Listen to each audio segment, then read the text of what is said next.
Hello, welcome to this video. So in this video, we'll be talking about the Ising model. So it's a very famous, it's a highly non-trivial yet one of the simplest models in statistical physics to study critical phenomena and phase transitions.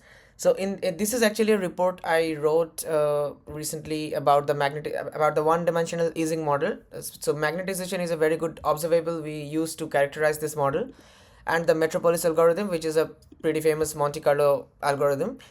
So we'll just, of course, I'll not be going through the entire document. It's pretty long, but I will be, just introducing the Ising model. I'm assuming that you're not an expert, of course, because if you're an expert, then this video is just the basics. It's not probably not for you.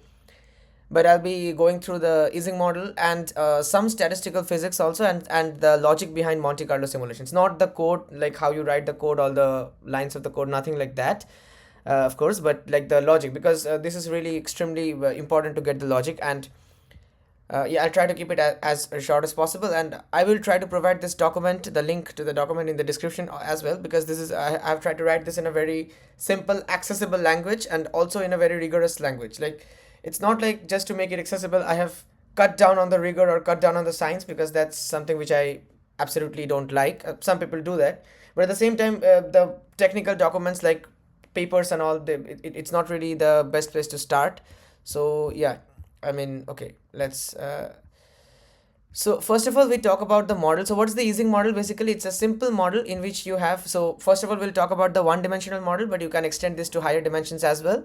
The logic remains the same, but there are some things which change in higher dimensions. Of course, things get a bit more complicated. And in one-dimensional Ising model, you cannot get a real phase transition because, well, I mean, we will see why, but this is a good place to start because it's very simple. So we have a one-dimensional line, of course, and in the Ising model we have spins which are like, you can think of it like a lattice, and the spins are separated by one lattice unit. They are all equidistant, and the spins can be two, like either +1, which let's say is the blue, or -1, which is the red. So these are the two possible spins. And in the model, in the system, the spins can randomly flip. So for instance, a -1 can become +1 or vice versa. I mean, it's not required that they will flip, but they can flip, and it's being determined by a lot of factors, like whether they will flip and to what extent they will flip, and of course. But the main thing in the model is that there is an interaction, which you see, interaction between the nearest neighbors, which is this constant J. This J is just interaction energy, the this interaction strength. So if two spins are nearest neighbors, that means if they're just in one dimension, it's very simple to understand. It's they're just side by side on the lattice because you're in one dimension. Then they will attract each other only if they are the same spin. For instance, these two red spins will attract, or these two blue spins. So if they're aligned, then they will attract. And so usually we start with this because even when we talk about the one-dimensional Ising model, this we assume a circular boundary condition or periodic boundary condition. This means that we kind of assume that the first and the last spins are the same, like they are basically side by side.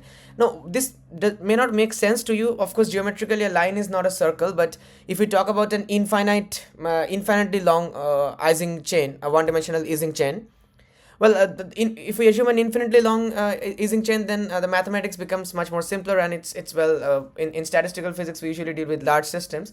Now in that case, this is a good way to kind of, I would say, get around that difficulty, because if you're saying that after the last you come back to the first, well, in a way you are like so you are like it's already infinite, right? So you don't even care. So you're just saying that the first and the last, so because this is something you can deal with, you cannot actually deal with an infinite open chain. And this also removes the edge effect or the boundary effect. So when we look at this kind of configuration, the straight line, then see this spin which is marked 2 has two nearest neighbors, 1 and 3. Similarly, 3 has also two nearest neighbors, and all the spins in between have two nearest neighbors, except the first and the last, the 1 and n. They have only one nearest neighbor. So this is what we call the boundary effects or the edge effects, because in this case, if we do not assume periodic boundary conditions, then, well, these 1 and n, they do not have, they have only one nearest neighbor. This is 2 for 1 and this one for n, I mean whatever, the previous one. So it's a problem because then the symmetry of the model is broken in a way, because this is not the same as the spins in the middle. So one way to ensure that this problem doesn't arise is that if we just assume that 1 is next to n, so 1 has two nearest neighbors, n has also two nearest neighbors, and basically everyone has two nearest neighbors. And what's the logic of doing this? Well, you say that if you have an infinite chain, so it doesn't really matter because you can never reach the end, so it doesn't really matter to treat the ends. You can basically treat that everyone has two nearest neighbors, so you can just use this kind of this is just a schematic. And so in the simplest case, for the one-dimensional Ising model, this is how we define the Hamiltonian. So the Hamiltonian is simply saying that you see we have Si and Si plus 1, so they are nearest neighbors. Si is the spin at site I, and Si plus 1 is the spin in the next site. So if this is I, then this is I plus 1, that kind of thing. And of course we sum over from I equals 1 to n, so we have to take into account all such possible pairs. That's why we sum over. And this minus j, well, j is a constant. Now you see, if both the spins are aligned, that means if both of them are red, which means both of them are minus 1, then the product would be minus 1 times minus 1, which would be plus 1. And for that particular pair, the contribution to the Hamiltonian would be minus j, right? And similarly, if they're both plus 1, then also the product would be, let's say, plus 1 times plus 1, which is plus 1, then also the contribution would be minus j. But if they're opposite spins, like, I mean, if they're not aligned, for instance, this blue next to this red, then the product would be plus 1 times minus 1, which is minus 1. And the contribution would be minus j times minus 1, which would be plus j. So basically the Hamiltonian means the energy, right? So if you have a negative contribution to the energy, which is good, because that means you are attracting, and that means the attraction is there, because if you have a contribution of minus j, that means you are essentially decreasing your energy by minus j, and that means every system wants to reduce its energy and go to a more stable configuration. So that's why you want this to be if it's negative, it's good. That means it's favored. That's why spins which are like the same spins which are aligned, if the same kind of spins sit side by side, then that's favored, and that's why we say they attract basically. And this j controls the strength of the attraction. And yeah, you can enforce the periodic boundary conditions by assuming that Sn plus 1 is S1. So this sum runs up to n, and once you reach n plus 1, well, you force that to be equal to S1. So again, you come back to the beginning, just as in this figure. So yeah, okay, that's fine. Now I will not be going, I mean, maybe I'll give the link of this document, so you can anyway take a look if you are a bit more interested. But I'll not be going through all of this mathematics. This is just different ways you can derive the partition function for the one-day Ising model, which is perfectly solvable, analytically solvable. So I'm not going through all of that, of course. But where you end up with essentially is that okay, so this is really mathematical, but it's not really complicated once you know this kind of techniques. It takes time to get used to it, but again, it's no point spending like discussing this in the video, because it's like very you know what I mean. It's that's not really the point. I mean, I'm intersect. Actually, I'm a bit confused whether I should discuss this in a bit or not, because I know many of my viewers are actually pretty, like, they're physics or math students, so for them it would be useful. But I prefer not to, because I have uploaded many such educational videos on my channel previously, which are like 3 hours, 4 hours, even more than 4 hours long. And well, those videos have been helpful from what I hear, but again, that's not really very general. In this video, I just want to give you the feel of the Ising model, and to get the feel of the model, you don't really need to go through all the mathematics. So, well, I decide not to. But well, you end up with this, and this is your basically the partition function. So I'll just give you a basic idea of what the partition function does. It's just that it gives you the partition function is actually kind of like a measure which when you talk about the probability of a particular configuration, you divide that by the partition function to normalize it. So it's like you take into account all the possible configurations, and this is the expression you get. So it's like how the probability is partitioned in the system. So you see this here, there are some assumptions to derive this. For instance, there are some assumptions. For instance, you have assumed an infinite, like a very long chain and all that stuff. So you see n tends to infinite and that kind of stuff. And okay, for sufficiently large n, you get this partition function. Okay, I think I'm just running a bit fast. Yeah, so all of this is the assumption that yeah, and also this is, we have assumed that there is no external field. So this Hamiltonian I showed you for the Ising model, here it's just the system itself, there is no external field. Why am I saying this? Because if there is an external magnetic field in addition to the spins, I mean, all these spins have their intrinsic spin, either +1 or -1. But you could also have an external magnetic field, which of course will act the same way on all the spins, because it's biased. The external field can either be positive or be negative, and it will it will prefer alignment of all the spins, because either way, because it's an external magnetic field. So depending on the sign, it will prefer either alignment for +1 or -1, but it would prefer alignment. That's what external magnetic field does. So we don't have it here. I mean, we have not written it here, but in a more general version of the Ising model, you do have an external magnetic field. And I'm just trying to kind of figure out where I have that. No, I don't have it here, so that means this calculation is for like zero external magnetic field. Okay, that makes sense. And under the assumption that we have a large, okay, so here we have this assumption that we have an external magnetic field. Yeah, this is what I was looking for. So this is the term we already have, and we have another contribution which is from the external magnetic field. So see, this behaves, this acts on all the spins symmetrical. It has no preference, of course, and that's why we have a summation from I to n over Si. So here Si is any arbitrary spin, and I runs from I to n, so it acts individually on all the spins. There is no pairing. It's not about nearest neighbor, nearest neighbors or something. And this H is simply the strength of the external field. And since the external field wants to align the spin, which means if the spins are aligned, then they would attract and the energy contribution would be negative, and the energy would be lowered and the system would prefer that state. That's why there's a negative sign. So this is the general case, and under this Hamiltonian you get this expression for the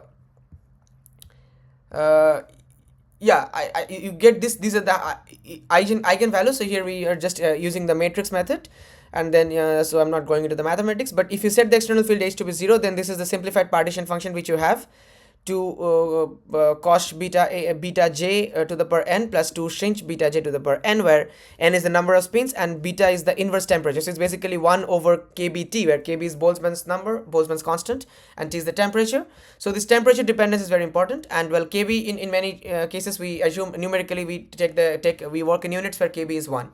The unit of kb still matters, and this actually it's just a matter of dimensional consistency, but numerically we take kb to be 1. So many times people will say that beta is 1 over t, but it's actually 1 over kbt, but yeah, it's 1 over t in that case. So it's a bit confusing, but that's something we should keep in mind.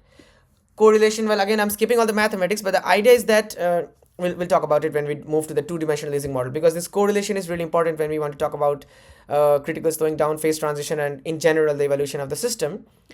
So here we can do a simple mean field approximation. So well, the mean field approximation is simply in basically what do we mean by the mean field approximation? The mean field is a very useful technique in statistical physics, statistical field theory, where you have a large system. So like for here we have n is tends to infinite, so we have a large number of let's say spins, and the spins actually they interact only if they are side by side, and they interact through this term which is, let's say, j. Now the question is, that means the spins do not interact if they are very far apart. So that means the spins interact directly via the coupling, that's j.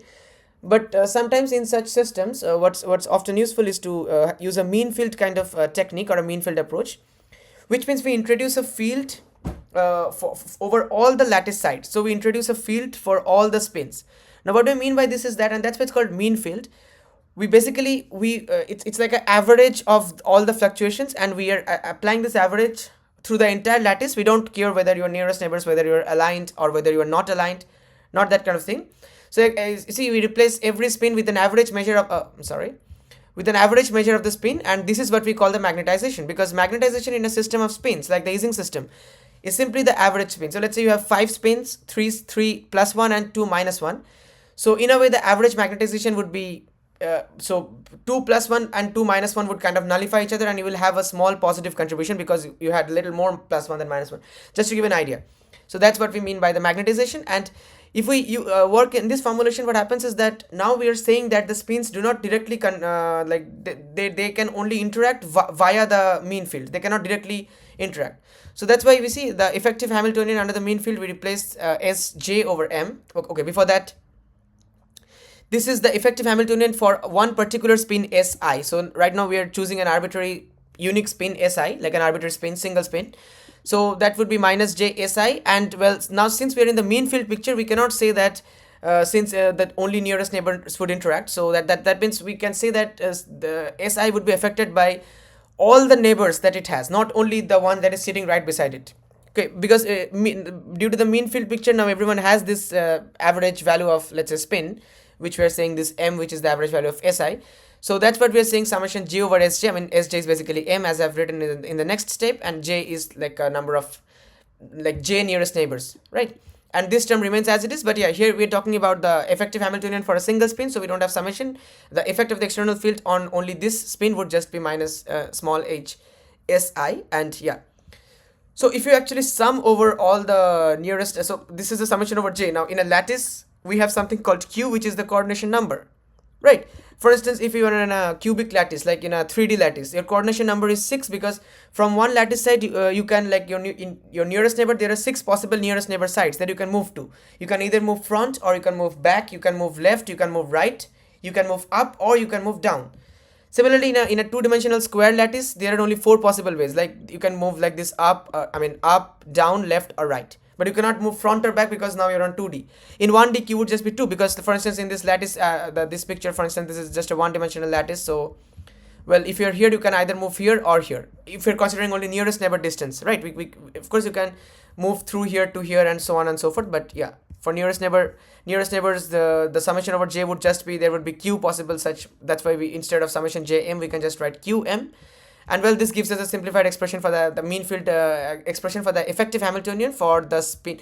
This is the effective Hamiltonian for the spin SI, by the way. But yeah, it's the same expression for all the spins.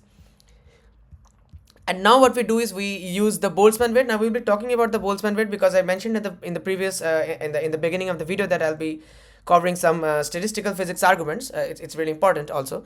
So basically the idea of Boltzmann weight is that if you have a state which has an effective Hamiltonian, so by state I mean the spin SI. So for this spin SI, which I'm calling a state, the effective Hamiltonian is this expression right over here. And according to the Boltzmann weight of this state is given by the exponential of minus beta of this Hamiltonian. So beta is the inverse temperature, and then if you want to find the average, that means you have to consider the sum over all possible spin configurations. This is your summing over SI. This is for an arbitrary SI. Now SI can be either +1 or -1, so you are summing over all possible configurations, which in this case is either +1 or -1, and SI times the Boltzmann weight. So the Boltzmann weight simply attaches an importance to that state. So let's say we have two states, one is more likely, one is less likely. So the state which is more likely will have a higher Boltzmann weight, and so it's simply assuming that the system is in equilibrium, because the Ising model is equilibrium statistical physics, you can attach a Boltzmann weight by using this formula, e to the minus beta Hamiltonian of that state. And so basically you will multiply that Boltzmann weight by that state, right? That's what we do. We are just weighing the state. So if I have importance, let's say x, and if I am a, so then the total importance, the total contribution from me would be a multiplied by x. Similarly, if you have importance b and you have, if you have importance y and you are b, then for you it will be yb. So that on average, if the system consists of just you and me, it would be xa plus yb. So that's why here we have +1 and the corresponding Boltzmann weight when SI is +1, so just this. And if SI is -1, so you see this becomes minus beta, so that's what we have, -1 times this. And we are just dividing it only by the total Boltzmann weight. So this is the Boltzmann weight general expression, and we sum over +-1 because, well, this is the total probability. So you're just doing this to normalize this, right? So you're just normalizing this, and this is the probability specific to the cases. That's why you're multiplying by the states themselves. And by doing this, after some simple calculation, you get this value. So this is the mean field. This is an approximation, by the way, because of course, in the mean field, like I say, you replace all the spins by an average measure. So of course, you are leaving out fluctuations, local fluctuations, and also mean field is only an approximation. But it's very simple to deal analytically. As you can see, it's just one line or two lines. So that's why it gives us a good idea.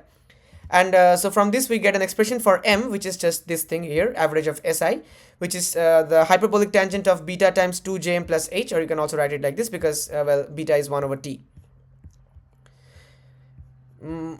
Okay, now this is again I would like to remind you that this is one-dimensional Ising model, and why we will discuss why this is important when we talk about the two-dimensional Ising model.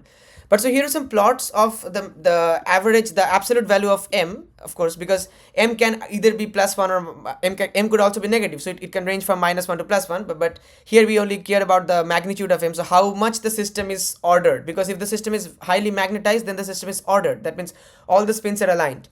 Right, so this is a plot of this versus temperature. So on the x-axis we have the temperature. Now see, when we're at very low temperature, the magnetization is maximum. That's in fact, when temperature is actually almost 0, we have the magnetization is almost 1, which is the maximum. That means all the spins are aligned, because if your average value of magnetization is 1, so you can only get it if all the spins are +1 and you are dividing by the number of spins. Let's say you have n spins and all the spins are +1, so you have n times 1 divided by n, so which is 1, and that's what you have here. And if all of them are -1, well, it's the Z2 symmetry, so you can just flip all the spins. That does not change the physics. So if all of them are -1, then you get basically n times -1 over n, which is still -1. But since we're plotting the absolute value of m, so it's still -1. The absolute value of -1 is +1, so this is the highest possible value. And as we reduce the as we increase the temperature, so temperature in a way, when we increase the temperature, the spins gain more internal, like they gain more, they're excited, so they have enough energy, and so they have enough energy to fight against the alignment, because when the temperature is very low, they would try to stay aligned and highly magnetized, because this is an ordered and low energy state, but at the same time low entropy state, because well, the number of possible configurations is very less if you are in this kind of state, because all the spins are aligned, so you don't have much variability, much disorder in the system. But that's fine, because you are also at zero temperature, so entropy is not really trying to fight.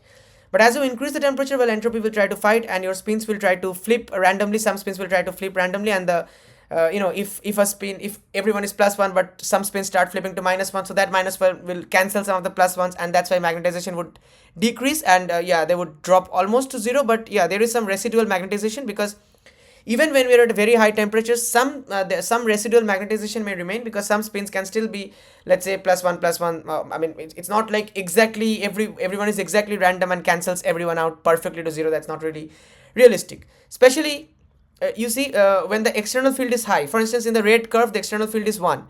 So the external field kind of fights the entropy and wants to keep things aligned. That's why when the external field is high, even for high temperature, you still have pretty good magnetization, like almost, let's say, 0.3, a little more than 0.3. For green, the external field H is 0.5, so that's why you have a little less magnetization at high temperatures, and similarly. Now the interesting thing is this blue curve, which is for external field 0. Now when external field is 0, this is important. You see, I've written this here because this is just ignore all of this. This is just how I have done the plots. But the thing is that in absence of external field, when H is 0, under the mean field approximation, we have M equals hyperbolic tangent 2jm over T, right? Because, well, I'll just show you once again. So we got this expression, right?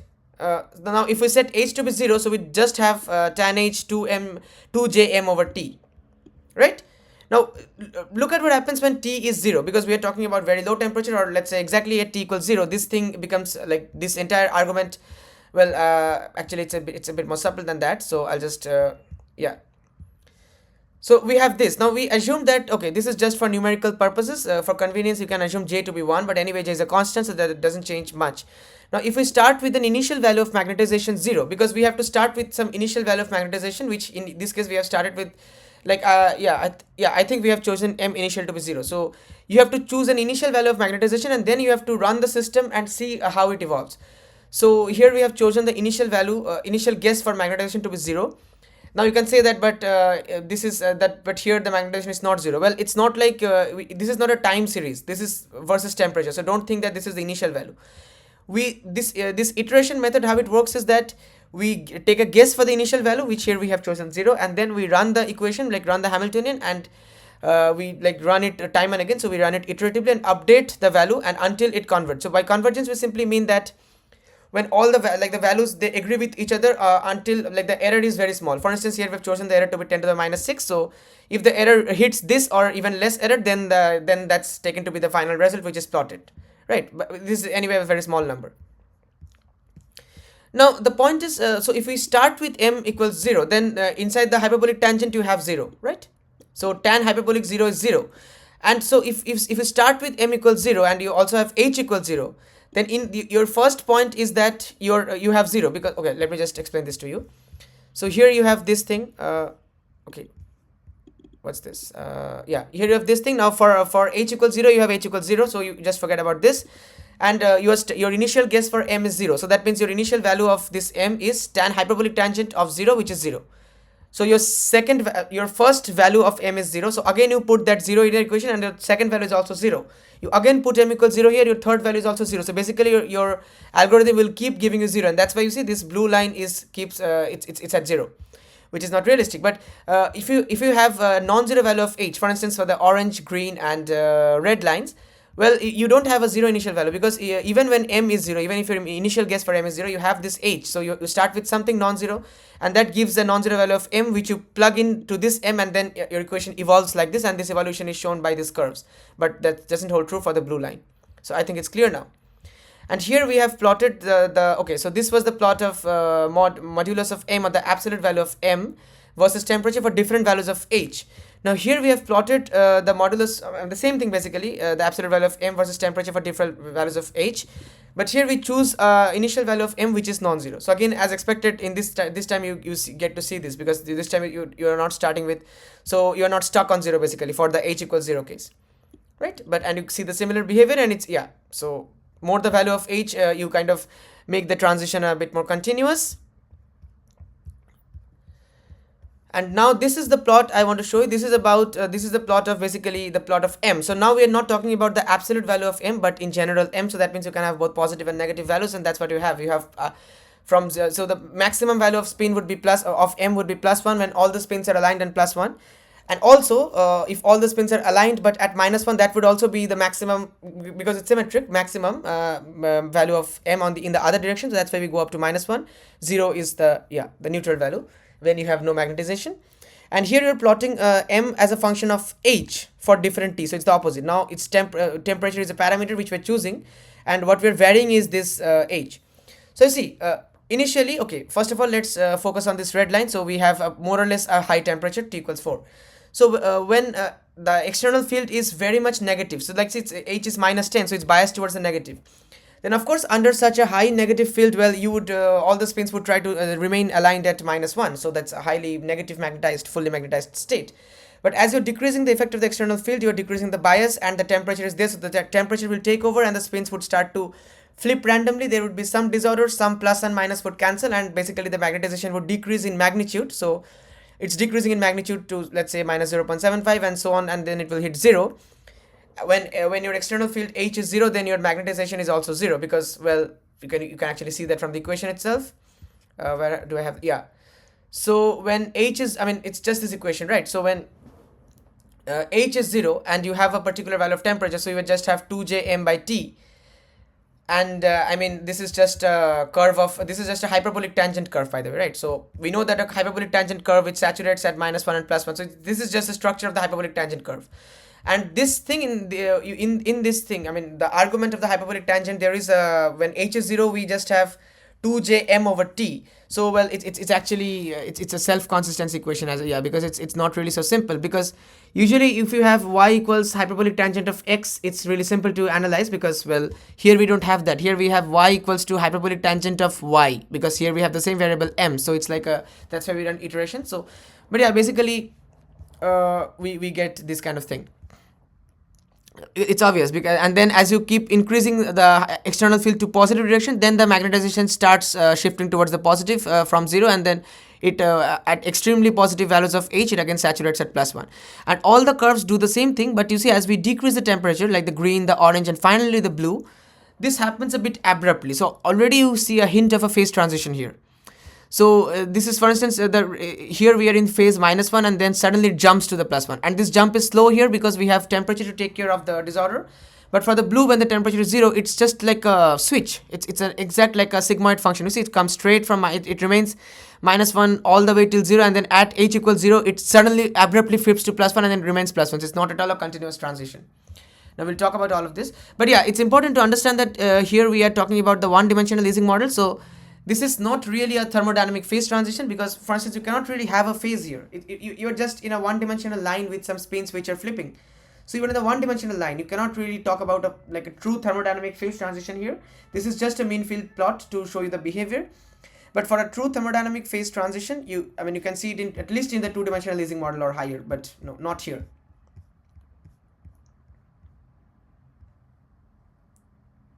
Yeah, so I have basically explained all of this to you in simple terms.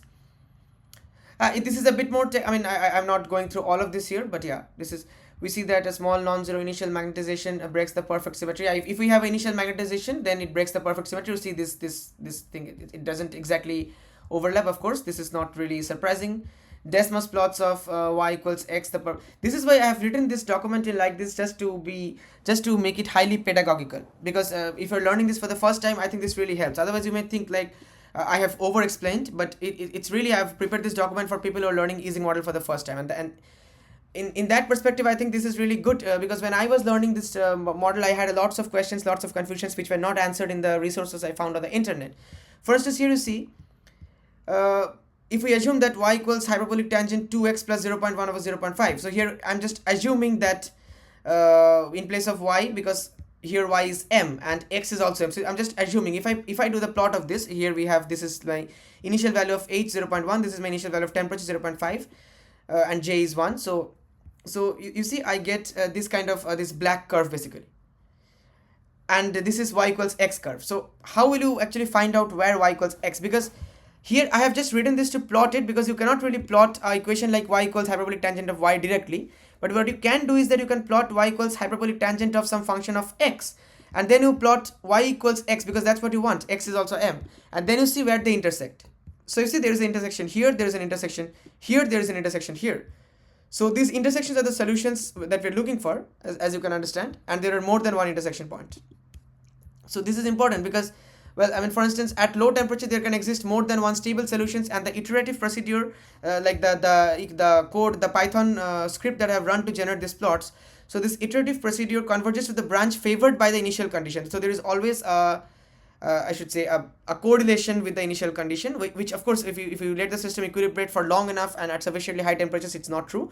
But at low temperatures this is true. There is some correlation, and there is some like bias determined with the initial conditions, and so the magnetization curve shifts slightly away from the origin. And that's the explanation for this, symmetry, in a way, the symmetry breaking. But see, for high temperatures we did the same plot, but for t equals 5 instead of t equals 0.5, and now you see there is only one solution. Then they diverge like this, there is no other solution. But here you see why this curve was like this, and there were 3 solutions. So this is a very good way to verify this. It's just simple. I just plotted 2 Desmas plots. It's like high school level stuff, but it gives you the pretty good intention, because I have seen in my life, in my experience in the lab, as my colleagues are also in many, even in online interactions, physics students have this superiority complex. Let me be very honest about this. They always try to act smart and use these technical terms, and like, oh, you don't even understand why this shift happens, it's because we have some correlation at low temperatures. But this is just a way of, I'm really pissed off. I find this really frustrating, because I think physics, not just physics, any kind of knowledge, any form of knowledge, especially science, should be open and easily accessible to the younger generation. And if someone is like reading the Ising model for the first time, instead of intimidating them by your so-called technical knowledge, it's really a good idea to use these kind of tools. Even if some people might say that you're over explaining, that's too simple for some. There is nothing called simple or complex. If you're learning, it's better to learn it and start from zero, and never be afraid of asking questions. It's perfectly okay if you don't understand everything. And this is not really a trivial thing, by the way. When I explained it to you, it sounded very trivial. But if I didn't explain the point and just said that there is correlation at low temperature, I'm pretty sure many of you wouldn't have got the argument, because I didn't get it the first time. So yeah, I mean, now we have tools. We have the chat GPT and stuff for explaining things we don't understand. But again, many times they hallucinate, especially in more advanced models. The Ising model is okay because it's really well documented and stuff. But I mean, that's why it's really important to have these kind of documents which are long, and you could say I've over explained, but it's an over explanation that's required, because I have not written this document to publish in a journal or for scientists, but for people who are learning this model for the first time. This is nothing original in this article, but yeah, it's really important. It's really an accessible resource, I believe, on the Ising model, especially for first time learners. Now, if we instead do not want to do the mean field approximation, and if we want to actually solve the exact solution for the magnetization, of course the calculation would be a bit more complicated, but we can use all of this. Now this is just from statistical physics. You can use the argument of the average energy. In our case, it's the average magnetization. You can use the partition function, what kind of ensemble you're working on, microcanonical, grand canonical. I mean, it's pretty simple here, but again, I cannot really go through all of this here. But if you read the document, I've tried to write this in a very accessible way. So if you at least have a little background in physics, not masters, even bachelor's is fine, or even if you are like final year of high school, and if you're ready to put in a little bit of effort, even then I think you could maybe decode these things. But yeah, it's usually at bachelor's level, it's fine, you don't need to be. But I have explained everything, so you can take a look, of course, but I am not going through all these calculations. But if you want to do the exact so this result which we got, this hyperbolic tangent, this was a mean field approximation, mean field approximate value of m. But if you want to do the exact calculation, here we didn't do the exact calculation, we assumed all of this, then we assumed that this is just qm and stuff like that. But if you want to do the exact calculation for one dimensional Ising model, it's possible to do. It's even then it's a lot complicated. For higher dimensions, it becomes really more difficult and impossible after a certain point. But yeah, so you get this value of magnetization in terms of basically this. And well, so this was for the mean field, and now we plot this. Because this is the exact solution. So if you know the value of h, which you know because it's the external field, it's a control parameter. You control what's the value of h. then you can actually plot m versus t, because t just means 1 by beta. Beta is 1 by t, if you know the value of h and if you know the value of j, which you of course do because that's also in your hand. Similarly, you can also plot m by h if you know the value of t, I mean for different values of t. And that's what we do here, and well, this is what we get. So this is the comparison of the exact solution and the mean field plots for the the absolute value of m versus t for different h. So well, you get these things now. Well, just to compare, once this plot, I'm talking about this plot, but now I've plotted both. So the solid lines are the exact solutions, and which are the true values, and the mean field is an approximation. So see, for higher values, like for what I mean by higher values is that for higher values of the external field h, like the yellow for the yellow curves, the h is 1. So when you have a sufficiently high external magnetic field, then well, the mean field value and the analytical, the real solution, they are almost in agreement, although you see there is a slight mismatch here, but they are almost closely in agreement, because you have a very high external field. So you can, if you're assuming like a mean field, it's more or less fine, because the high external field already it's like it affects all the spins in a way. But for low value of h, in fact when h is actually 0, we already explained when h is 0, then the mean field solution will give you a straight line. But the exact solution will give you a straight line, but the mean field solution will give you this, because here we have chosen a non-zero value of initial value of m is non-zero. So you see, it's this case. This is still mean field, but here we've chosen a non-zero initial m. That's why we get this kind of behavior. But the exact value will give you still will give you 0. You know why? Well, look at this equation. At h equals 0, you have a hyperbolic sine a function of 0, which is, well, 0, right? And so that's why it blows up. Also, one thing is that I kept saying that there is no true thermodynamic phase transition for the one-dimensional Ising model. What I actually meant to say was that it's not possible in finite temperature. If temperature is infinite, well, then you will get a divergence, of course, because beta would be 0 in that case. And well, I mean to say, in that case it's a different thing. But for the I think we'll get into that soon. Okay, let me get into this now, because I'll just show you a quick picture of the two-dimensional model, just to help with your intuition, basically. So this is what the two-dimensional model looks like. So it's the same thing, but now we are like on a 2D square lattice instead of one lattice, and here you get a real true thermodynamic phase transition at a finite temperature. So here we get something like this. You see, this is a phase transition happening. So magnetization is 0, and then it jumps to 1 as we are reducing the temperature. So this is a plot versus beta. That means we are increasing beta, means we are reducing temperature, because temperature is inverse of beta. And this is the jump it's happening. And this is a very advanced, because this is actually I have done this using Monte Carlo simulation, not mean field or anything. We'll discuss this soon.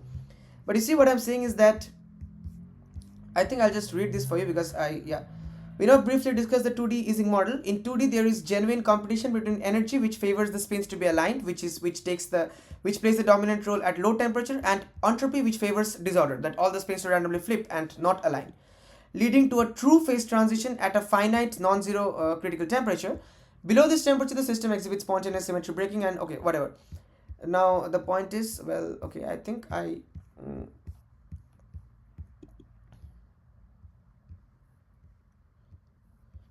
it's extremely important to understand. Okay, as in one dimension with short range interactions, no stable long range order can exist at any non-zero finite temperature, and the critical temperature is I'm sorry, not at infinite temperature. I kept confused. This is where I was confused. I was confusing between beta and t. So in the one-dimensional Ising model, you can get a phase.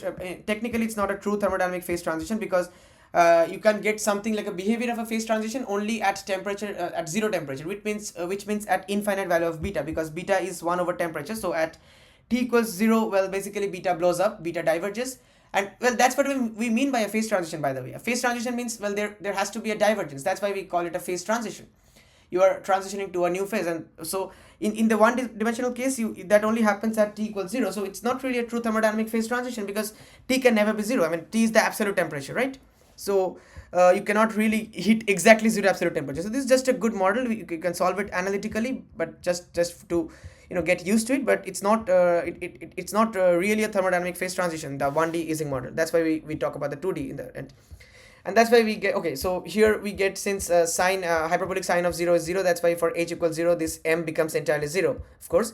And that's why for the analytic solution at h equals 0, even if we start with the initial value of m, which is non-zero, we get this straight line.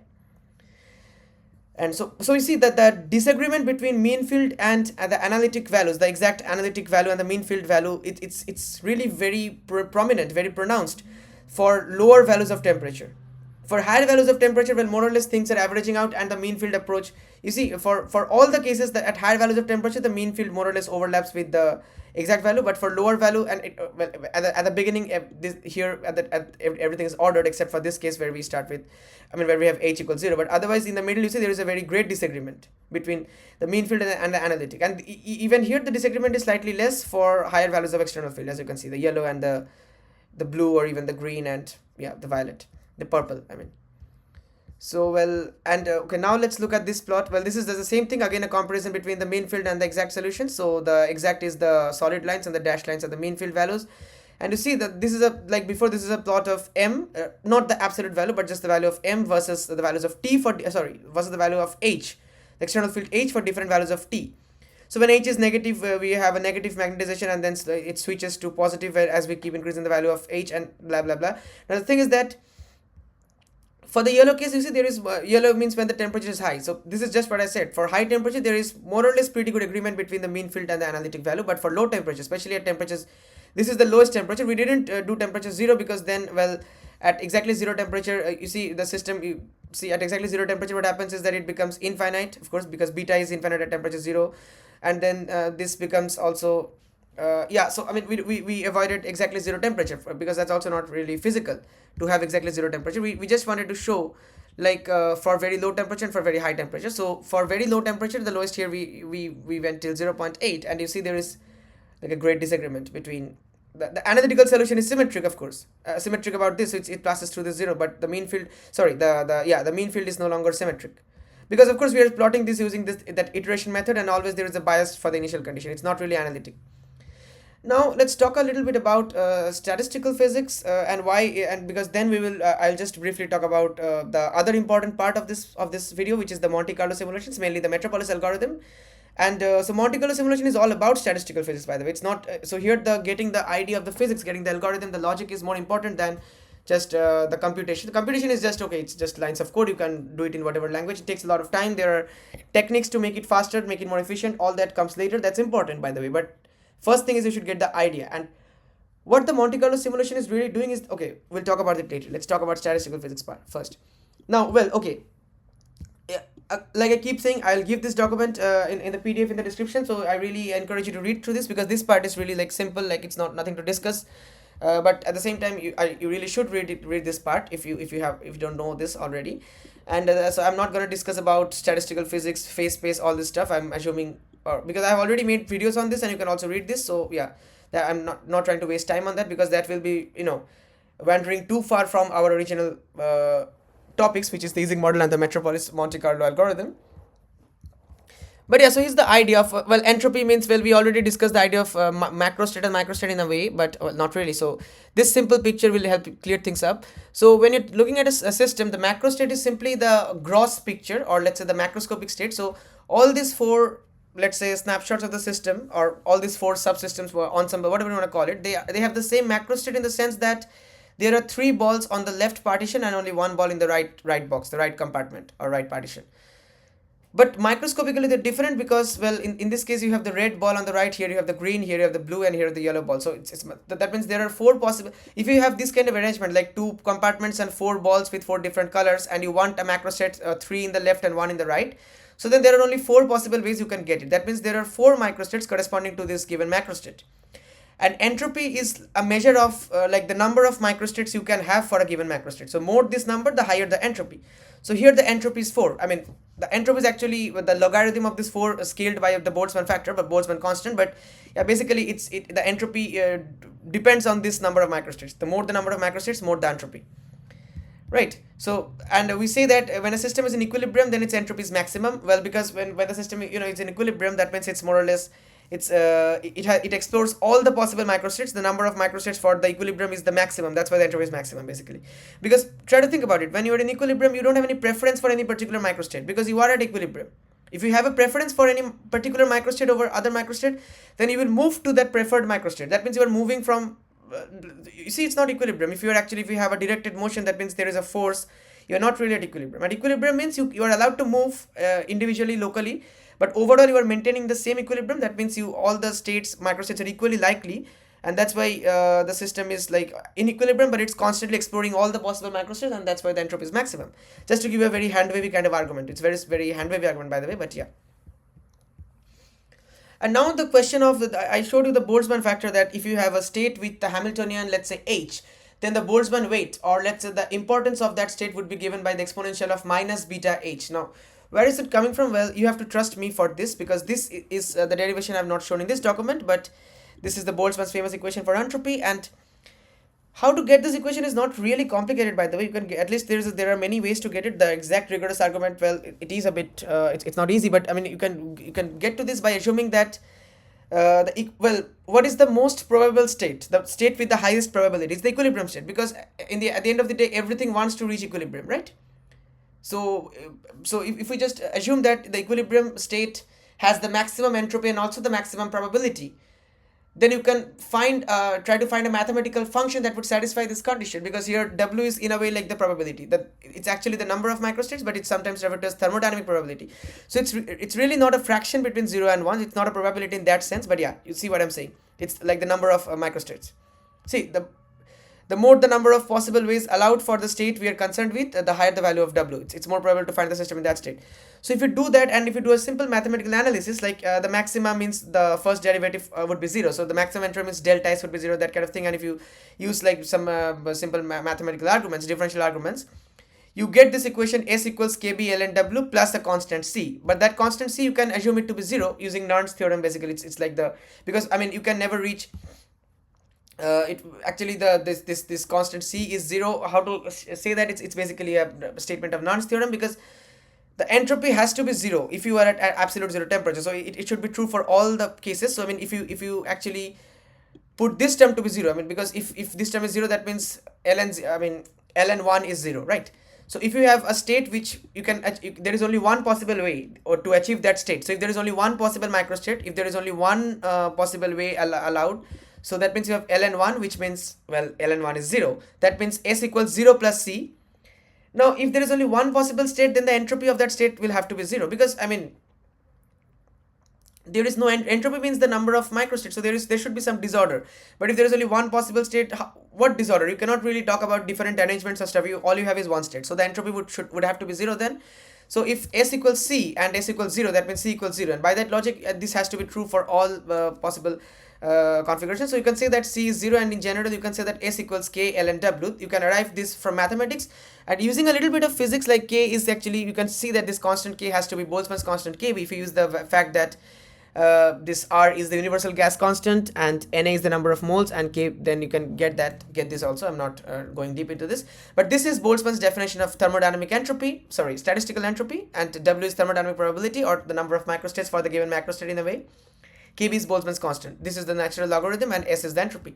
Now, this is the thing. Now, if we want to find out, okay, so from S equals KB ln W, we see that the thermodynamic probability of the number of allowed microstates associated with a given macrostate would be just S divided by KB is ln W. So W would be E to the power S over KB, right?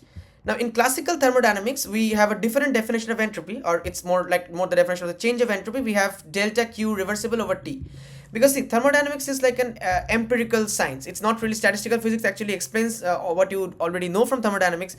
You can derive them in a way from if you use the assumptions of statistical physics, right? Now the thing is that I mean to say, if why do we define entropy like this in thermodynamics? Because in thermodynamics, as long as we're talking about a reversible process, this is only for reversible process, which means if you go from a state A to state B, it's possible for you to come back to state A from state B. That's why I have written delta Q reversible.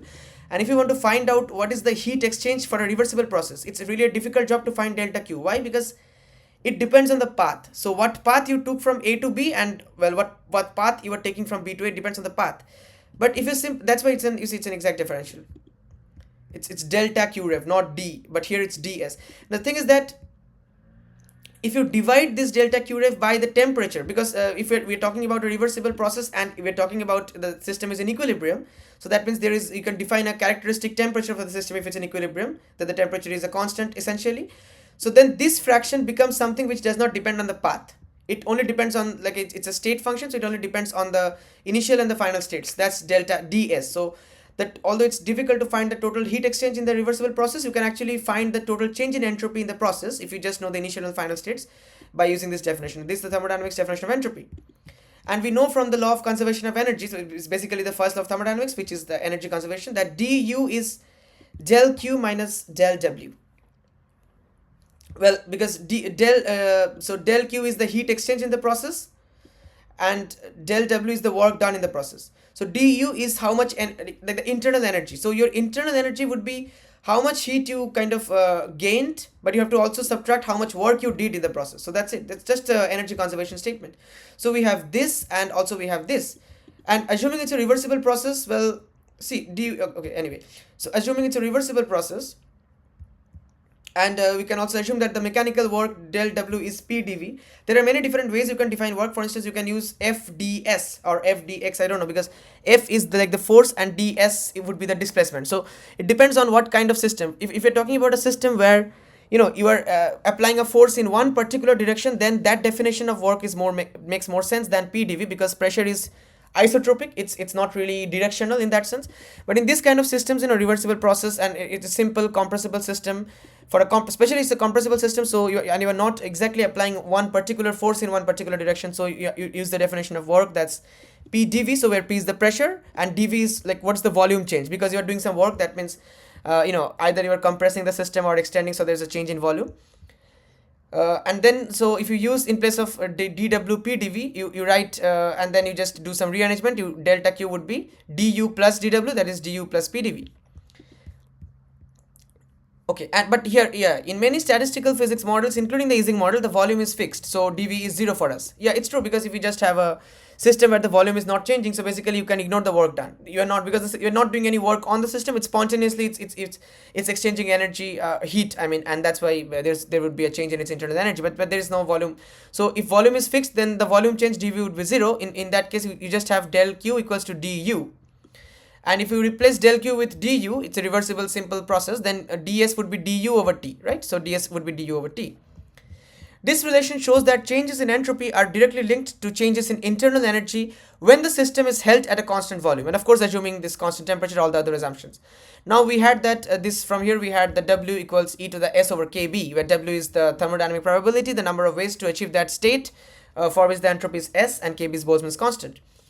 So an increase in energy du leads to a change in the number of accessible microstates that scales as, well, of course, dw would scale as exponential du over kbt. Why? Because, well, it's if this is the general relation, so that means dw would be e to the ds over kb, because the change in dw and then the change in entropy would be ds, but ds is du over t, so that's why we have du over t and, well, over kbt, because we have a kb here. Now from this expression, what we can, this is really important. This argument is really important actually. So now we consider the probability of a specific microstate with energy E of a system. When the system is in thermal contact, that means now we are assuming that the system can exchange heat with a heat. Well, basically you have a system, and inside the system you have a small subsystem, and the rest of the system is the surrounding. So right now you have a system and a surrounding, and let's say this surrounding is what we assume that the system is very small as compared to the surrounding, of course. And the surrounding is like a heat reservoir which is at a constant temperature T. Well, the system can exchange temperature, like exchange heat with the surrounding, so there will be some temperature fluctuations in the system, but it doesn't matter for the surrounding because it's a huge reservoir, and, well, such small temperature fluctuations can be neglected. So for the reservoir, the temperature is still like capital T. This is still a valid, reasonable assumption to make. Now in that case, let's say you want to find the probability of one particular microstate. Am I right? Is this micro or I think one particular microstate with energy E. So energy E of the system energy is E, that is kind of like a fixed macroscopic constant, but there are many possible microstates for that given macrostate with energy E. So you want to find the probability of one such specific microstate, and, well, you have this reservoir kind of system. So what then? The total entropy is the sum of the entropy of the system and that of the reservoir, right? That's true, because entropy is additive under this law. This is only true because there is no interaction in the system, especially there is no long-range interaction in the system. If there is long-range interaction, then this simple log doesn't work. But, well, the thing about this is that this is additive. So let's say you have entropy of a system 1, which is S1 would be Kb log of W1. KB is a constant, it will always be KB, and for another system 2, S2 would be KB log of W2.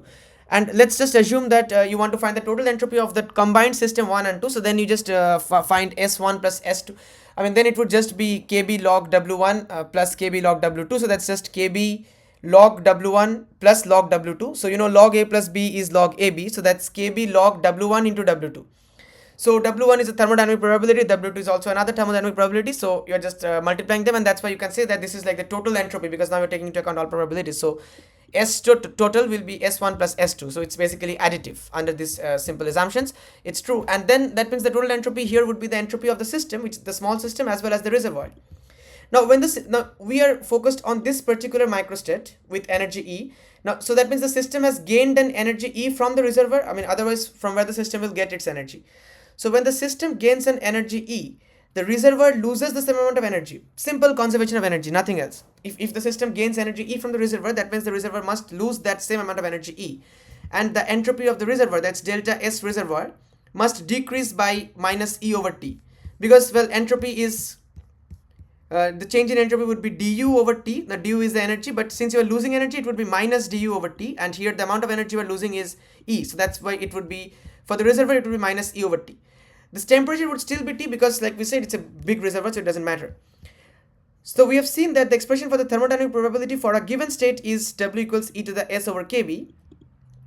So here the thermodynamic probability, which is, now we're using the notation P of E. That means the probability that the system is in this, probability of this particular microstate with energy E, of the system being in the given microstate with energy E, would be proportional to the number of accessible microstates of the reservoir with entropy change. Yeah, this is the crux of the argument. So I want to find the probability that the system is in this microstate with energy E. So that would be the number of ways I can get this microstate with energy E. So that would be the number of microstates of the reservoir with entropy change this, because we know that if the reservoir has an entropy change of minus E over T, that means we can say that the system has gained an energy of E, which means we are in this state of a microstate with energy E, which is what we want. So there is a direct one-to-one correspondence between these two, and by this logic, we can use the same argument that W is E to the change in entropy S over KB, but in place of S we can write minus E over T. That's why we have E to the minus E over KBT. Now 1 over KBT is beta, that's why we have E to the minus beta E. That's why I told you, if you have a state with energy E, then the probability of that state, in a way the Boltzmann, this is what we call the Boltzmann weight of that state, would be E to the minus beta E. This exponential, see, that means for higher energy, this is actually a smaller number because you have a negative sign, so it's exponentially damped, it's E to the minus beta E, which makes sense because higher energy states are unstable and the system doesn't want to spend a lot of time in unstable configurations. It will try to decay back to the stable state. That's why the probability of finding the system in an unstable state is really low, and that's why you can see this from here, right? And this is basically the Boltzmann weight, which underlies the canonical ensemble and governs the equilibrium statistics of the Ising model and, well, many other systems. Now, well, this is something I've discussed in previous videos, and this is really, it's very important argument, but at the same time I'm not spending much time on this. You can but, well, it's not very complicated mathematically, it's just a discussion. So I suggest you read through this, because I'll be giving the document in the description, of course.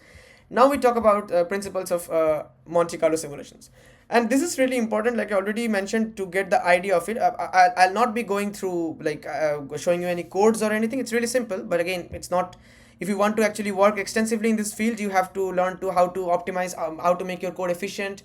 You know, there is a computational aspect to it, like how many if or how many for loops you are using, how to make it efficient, how to call this function. That's really computation. That's important. I'm not saying that's not important, but that's not what I'm trying to do in this video. I'm trying to give you the idea, the logic, logic behind the algorithm, basically. So I will be teaching you what you want to do with the algorithm. Now, how to translate that into the language of computer, like whatever programming language you're working on, that's something I'll not be covering in this video.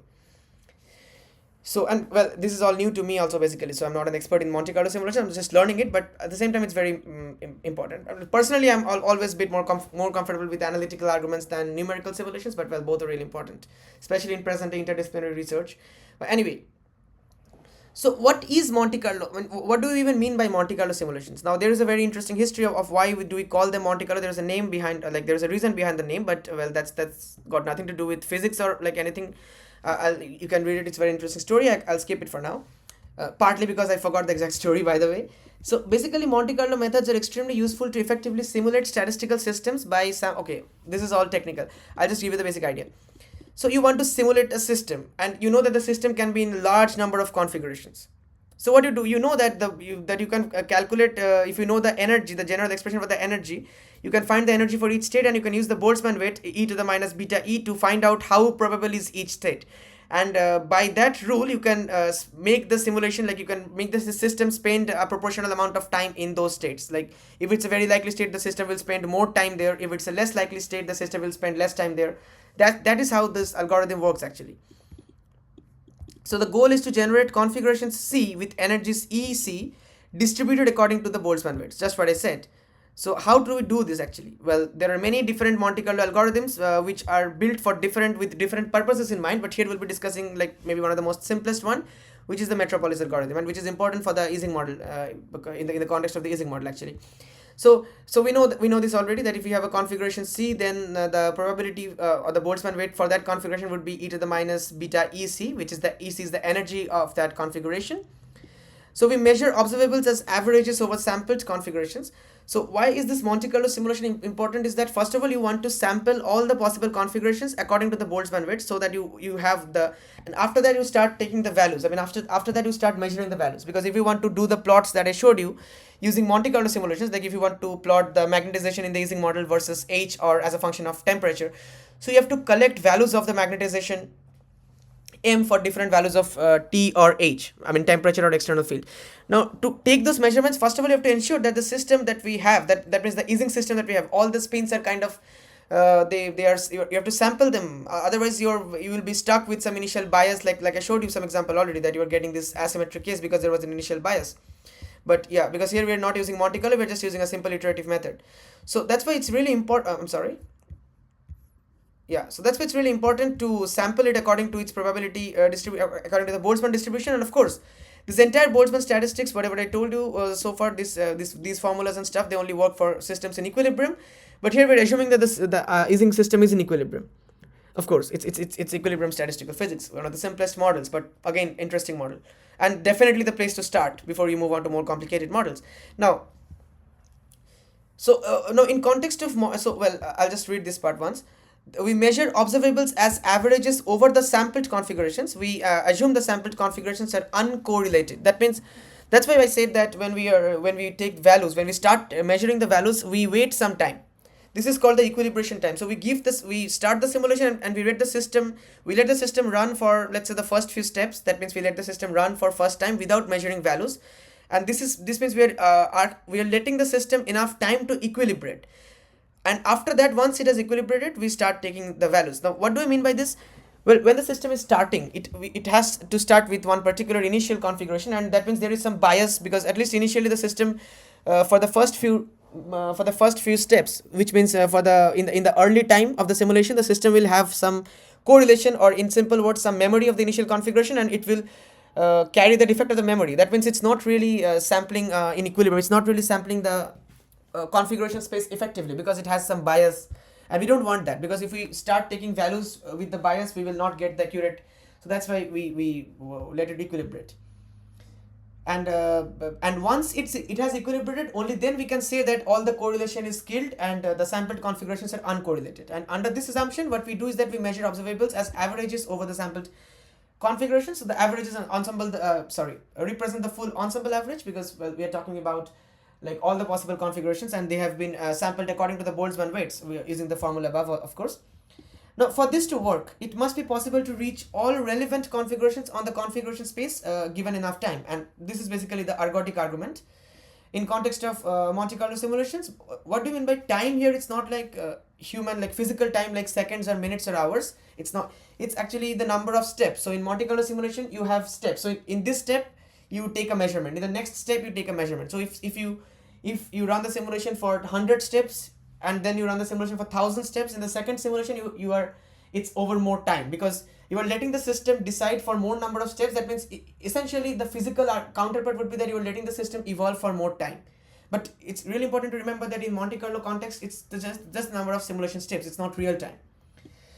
But the idea is that given enough but finite number of Monte Carlo steps, which is for us is time, the random walk on the configuration space must be able to visit any configuration or any microstate with a non-zero Boltzmann weight. If the Boltzmann weight is 0, that means the probability for that state is 0. So you don't really need to worry about that state, because that is possible only if the energy is infinite, because exponential of minus infinity is 0.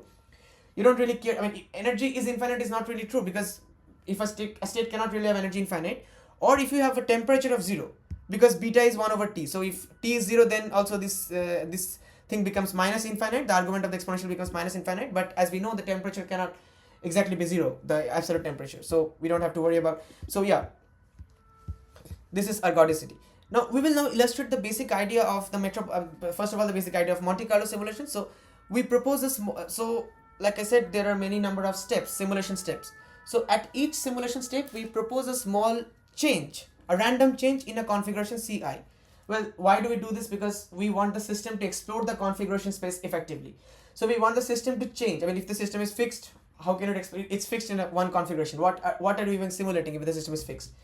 But now, how to change the system? Well, I already said that in the Ising model, the spins are in a way random. Of course, it's affected by the temperature, energy, all that stuff. But it's in principle possible for a spin which is +1 to flip to -1, or a spin which is -1 back to +1, and everything. Of course, there are some constraints, like if two spins side by side, nearest neighbor spins are both +1, then it's not really likely for one to flip, because you would need a lot of energy to flip them, because they're already aligned and they have a -j that interaction strength, so they're already in a low energy state, so you need a lot of energy to spin them. So such a move only makes sense at very high temperature, otherwise it's, but yeah, it's possible. So in the simulation, you cannot you don't really know don't really know the system. You can have hundreds of spins, thousands of spins even, I don't know, and so you don't know exactly what spin is what when you're starting. So what you do is that you simply let this algorithm decide. I mean, you simply propose a small random change in the configuration Ci. So Ci is the initial configuration. A random change, which means that, okay, let me flip this spin from +1 to -1. It's just, you pick a spin randomly. You don't care that whether this spin is whether the neighboring spins are aligned or disaligned. You don't care, because you don't have any information. That's not an efficient way to simulate if you have to first of all have information on all this. So you propose a random change, and then you find out what would happen if this change is actually allowed. So you get a trial configuration, which I have written Ci +1, the next configuration, but it's still trial. That's why Ci +1 t. Now this would either be accepted or rejected. Of course, all moves will not be accepted. So how do you decide whether it will be accepted or rejected? Well, simply by using the Boltzmann weight. So if it's accepted, then the trial configuration becomes the new configuration Ci +1. If it's rejected, then the initial configuration does not change. So the Ci +1 remains Ci. The trial is rejected. So yeah, before we go to how to decide whether it would be accepted or rejected, see, in this scheme, each step depends only on the previous step and not the steps prior to that. So this is basically like a Markov process, a Markov chain, which is again, it deserves a very, like, a separate video of its own. A stochastic processes, Markov process, and even like weak Markov property, strong Markov property. Maybe I'll do a video because that's really interesting, but I don't have a document prepared on that. So, and in this video, I don't want to go deep into Markov chains. But yeah, so basically this is described by this master equation. Now you don't have to worry about what Markov chain means right now if you don't know, but you don't need to understand Markov chain in detail just to get the idea of this equation. So what this equation is saying is that, first of all, you choose one particular configuration A, just any arbitrary configuration A, and B is basically all other configurations except A. So in the left hand side, you have the probability of the configuration A and how this probability changes with time. Because of course the system is evolving. So right now you're in configuration A, after some time you can be in some other configuration, maybe you can come back to configuration A. So the probability of the configuration A will keep on changing as the system evolves.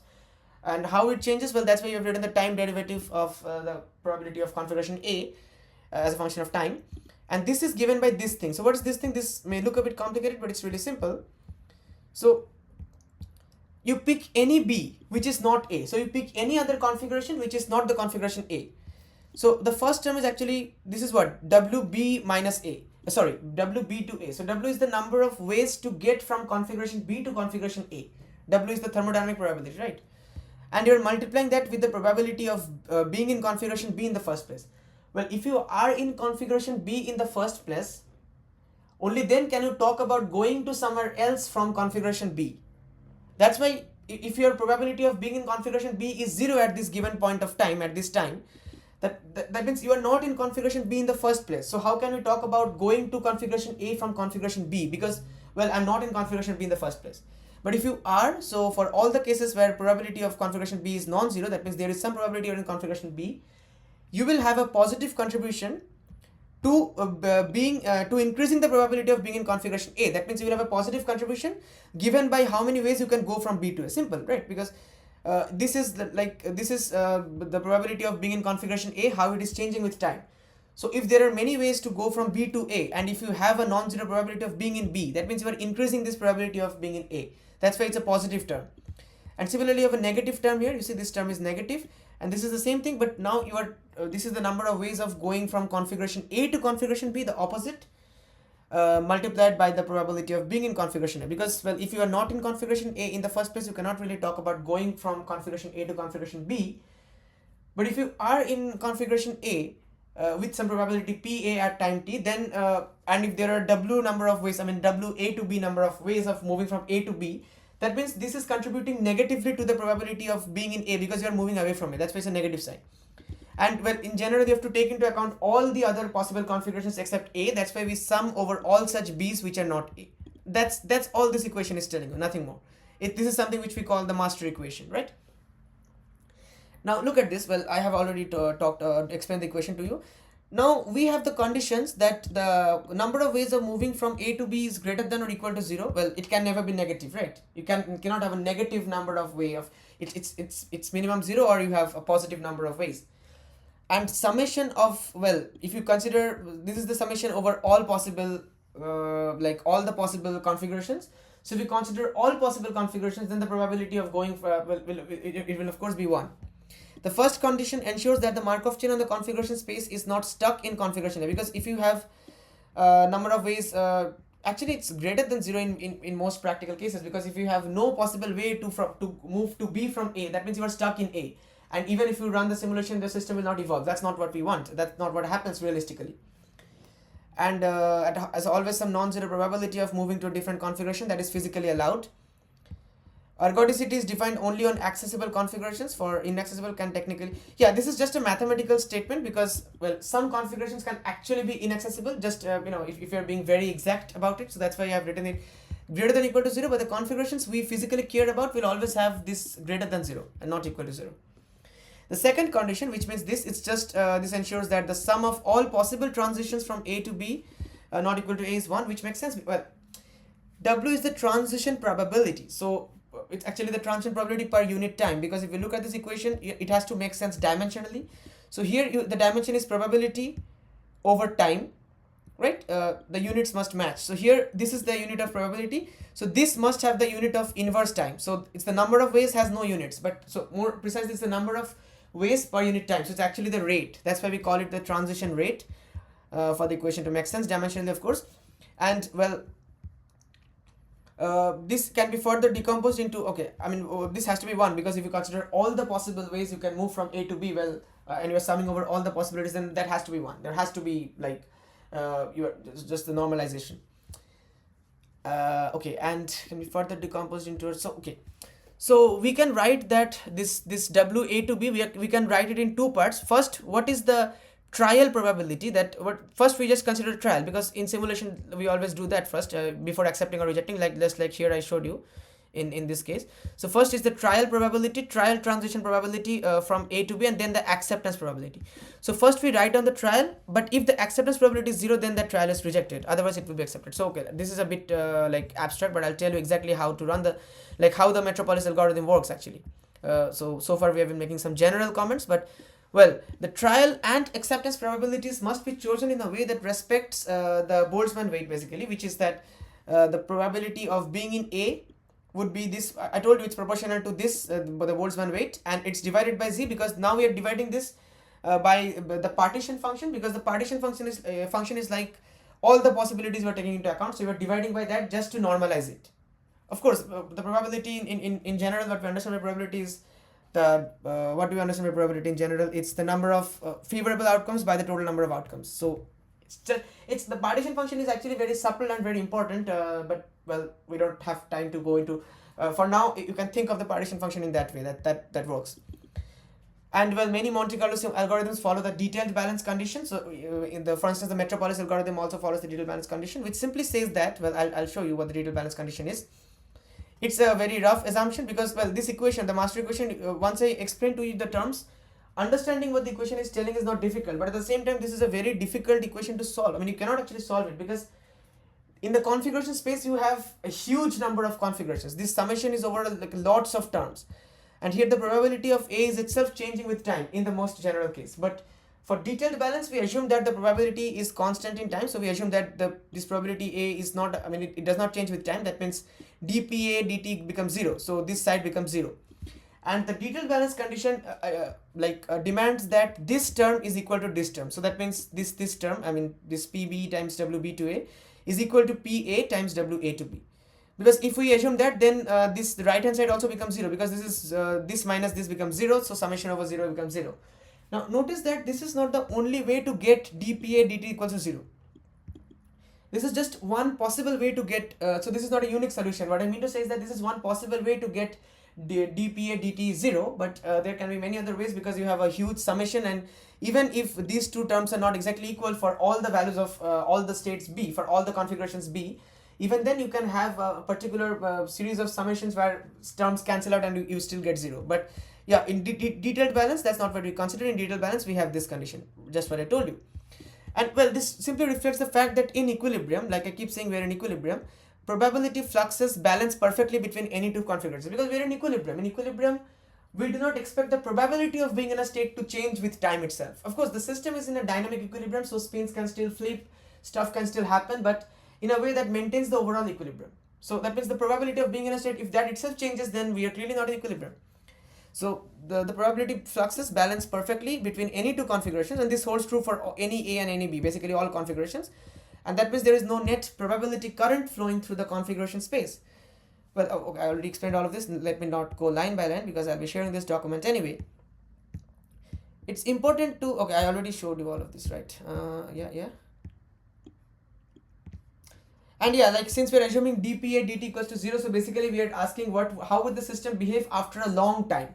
Because whenever you have a time derivative, a differential equation in time like dx dt equals to something, and you are assuming dx dt equal to 0, that means you're assuming x no longer changes with time. X is no longer a function of time. Only then you can say that if x is not a function of time, then dx dt can be assumed to be approaching 0, which means you're talking about stationary states. That means how would x behave, or in more generally, how would the system behave after a very long time, as time t tends to infinite, right? So that's what again, you can link this back to my discussion on equilibration. That's why we give the system some time, a long time, not infinite time of course in simulations, but a long time to equilibrate and remove all prior correlations and memories. And well, that's when we can assume this condition to be true, because well, now we are in stationary state.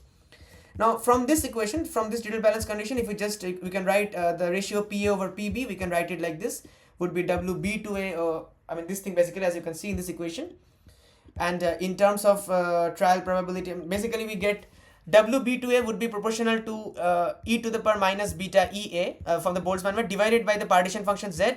Similarly here also we have exponential of minus beta EB divided by Z, so you can just cancel the Z from the numerator and denominator.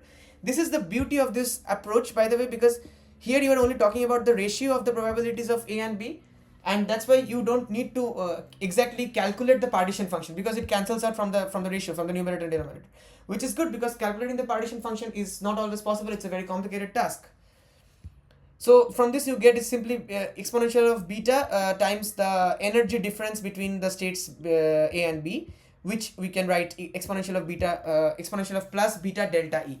So see, now the exponential is plus, so that means if you have a large energy difference, you can try to make sense of it, because here it's PA over PB. So if you have a large energy difference, delta is large, that means this is a very big number, because you have a plus exponential of plus beta delta E, which means the probability of being in state A is much larger than the probability of being in state B, because PA would be then PB times a big number, which makes sense, because a large energy difference means it's EB minus EA. That means the probability of that means the state B has a large energy, but the state A has very less energy. So you would want to be in state A with the maximum probability. And similarly, you can also do the other argument that if EA has greater energy than EB, then this becomes negative and that kind of thing. But yeah, I think you get the point. It's the ratio of probabilities that I already told all of this. So in the Monte Carlo algorithm, what you do is that the Metropolis algorithm is a local Monte Carlo algorithm. First important point is that it's a local Monte Carlo algorithm, because it has some disadvantages, especially when you move to more complicated systems, or let's say more correlated systems. Ising model is still relatively simple system, especially the one-dimensional Ising model is really not very complicated. Now here it's a local Monte Carlo algorithm, means that you only like of course in the Ising model only the nearest neighbor spins can interact, and you have a constant external field if you want H non-zero. Yeah, but so in this scheme what we have is that it obeys the detailed balance condition we already discussed. So what we do basically is that at each Monte Carlo step we propose a small local changes in the system for the 1D Ising model. So it could be a flip of the spin at a random lattice. Like I say, we propose to flip a spin, we choose a spin at random and we propose to flip it. And well, now your question will be answering your question, when to accept this move and when to reject it. This is the important part. I already hinted at this. So we will accept or reject the proposal with the probability that respects the Boltzmann distribution, and that also respects the detailed balance condition, right? Of course. So we now assume that a proposal in this algorithm is symmetric, which means that the probability of the system moving to configuration B from A must equal the probability of the system moving to configuration A from B. Because well, this is just a statement on the equilibrium and reversible process, and well, ergodic and everything, so we have no reason to favor one particular configuration over the other configuration just in the algorithm itself. So that's why we assume that these trial probabilities of A to B and B I'm sorry, yeah, this is the misprint. I think this is the A to B and this is B to A. So well, it's a misprint, but never mind. I think you know what I mean. So what I mean to say is that yeah, this T B to A is equal to T A to B. So that means all you're left with that P over PB is simply the acceptance probability of B to A divided by the acceptance probability of A to B. These things just well cancel out, and you have this, and this is, as we already found, is equal to exponential of minus beta delta. What? Yeah, exponential of beta delta, not minus. But this was the acceptance probability of B to A, and then divided by A to B, that's PA over PB. But here we're writing the opposite, the reciprocal, that's why we have a minus sign here. So here we're talking about PB over PA. Doesn't matter, you can write it either way, but well, as long as you know how to make sense of it. So this is our detailed balance conditions. Now the Metropolis acceptance probability is simply that well, you will accept a move from configuration A to configuration B if well the minimum is 1 and the minimum acceptance probability is 1, which is true when the energy difference is 0, because if the energy difference is 0, then exponential of 0 is 1, and this is the maximum, that's the value basically, e to the minus beta delta E. So well, what I'm saying is that if the energy difference is negative, which means EB minus EA is negative, that means EA is at a higher energy than EB, right? And you are talking about the probability accepting the move from A to B. So then of course you should accept this move, because well, you want to move from a higher energy state, EA has the higher energy, to a lower energy state. So that must be accepted. That's always true by physics, by Boltzmann physics. That's like by common sense, in fact. So then if you want if you have a move from A to B and your condition is that delta E is EB minus EA, it's less than 0, then you accept this move with probability 1, which means you always accept it, because in that case if delta E is negative, then exponential of minus beta delta E is positive, because we already have a minus sign here, and exponential of a positive number, it's always going to be greater than equal to 1. It's actually going to be greater than 1, because exponential of 0 is going to be 1. So this acceptance probability is the minimum of 1 and this value. So in this case this is clearly greater than 1, so the minimum is 1, and that's why you acceptance probability is 1. Thus, a move that lowers the energy of the system is always favored, always accepted under the Metropolis algorithm. But if the proposed move from A to B increases energy of the system, in that case, for instance, if delta E is greater than 0, which means the energy of B is greater than energy of A, and you are trying to move from a lower to a higher energy state, then well, the minimum of this would be this, because in that case since delta is positive, this thing would be negative, and this is the minimum, because exponential of a negative value is always less than 1, because that means it's 1 over exponential of a positive value, so it's 1 over something greater than 1, so it's definitely going to be less than 1. Then you do not reject it always, of course, because sometimes the system, if it has enough energy, if it has enough randomness fluctuations, it can move to a slightly higher energy state from a lower energy state. Of course, that's the magic of it, otherwise it would be not be an interesting system. But so you don't always reject it, so the probability is not 0, but the probability, it's accepted with probability exponential of minus beta delta, so it's a very small probability, and if it's a very high energy difference, then this decreases even further, of course. And so here's the basic steps to implement this Metropolis algorithm. So first you calculate the energy difference between B and A, then you uniformly choose a random number R between 0 and 1. Why do it? Okay, so this is actually important. nobody will, at least when I was learning this for the first time in the internet, in many documents and stuff, I didn't find this explanation in a very clear way. That's why I wrote this down. Again, people will say that this is very trivial, this is very simple, I'm over explaining. This is maybe trivial for you if you have been in the field for long. Of course, in that case, you won't be watching this video, but I really think this is important to properly, kind of document it for first time learners. So, well, you choose a random number r between 0 and 1 uniformly. By uniformly, I mean that every number between 0 and 1 is equally likely to be chosen. Why do we do this? Well, the probability is always a number between 0 and 1. So the probability is either 1 or a number less than 1, which is given by this exponential. But it cannot be negative, of course. So you are still within 0 and 1.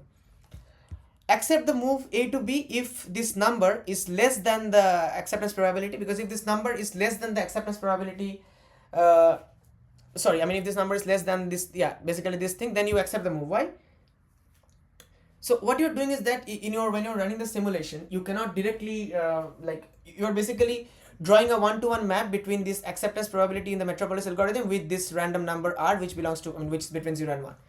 And by doing this, what you're ensuring is that if the acceptance probability, let's say you get acceptance probability which is anyway the minimum of this, minimum of 1 or this, and if your r is a number which is even less than that, then of course you're going to accept the move. But if r is a number which is greater than that, then you're going to reject it, because the acceptance probability is a number between 0 and 1, and the algorithm essentially turns this into a concrete yes-no decision. If the randomly chosen number is less than the acceptance probability, the move is accepted, else rejected. The fraction of accepted moves will converge to the theoretical acceptance probability over a sufficiently large number of trials.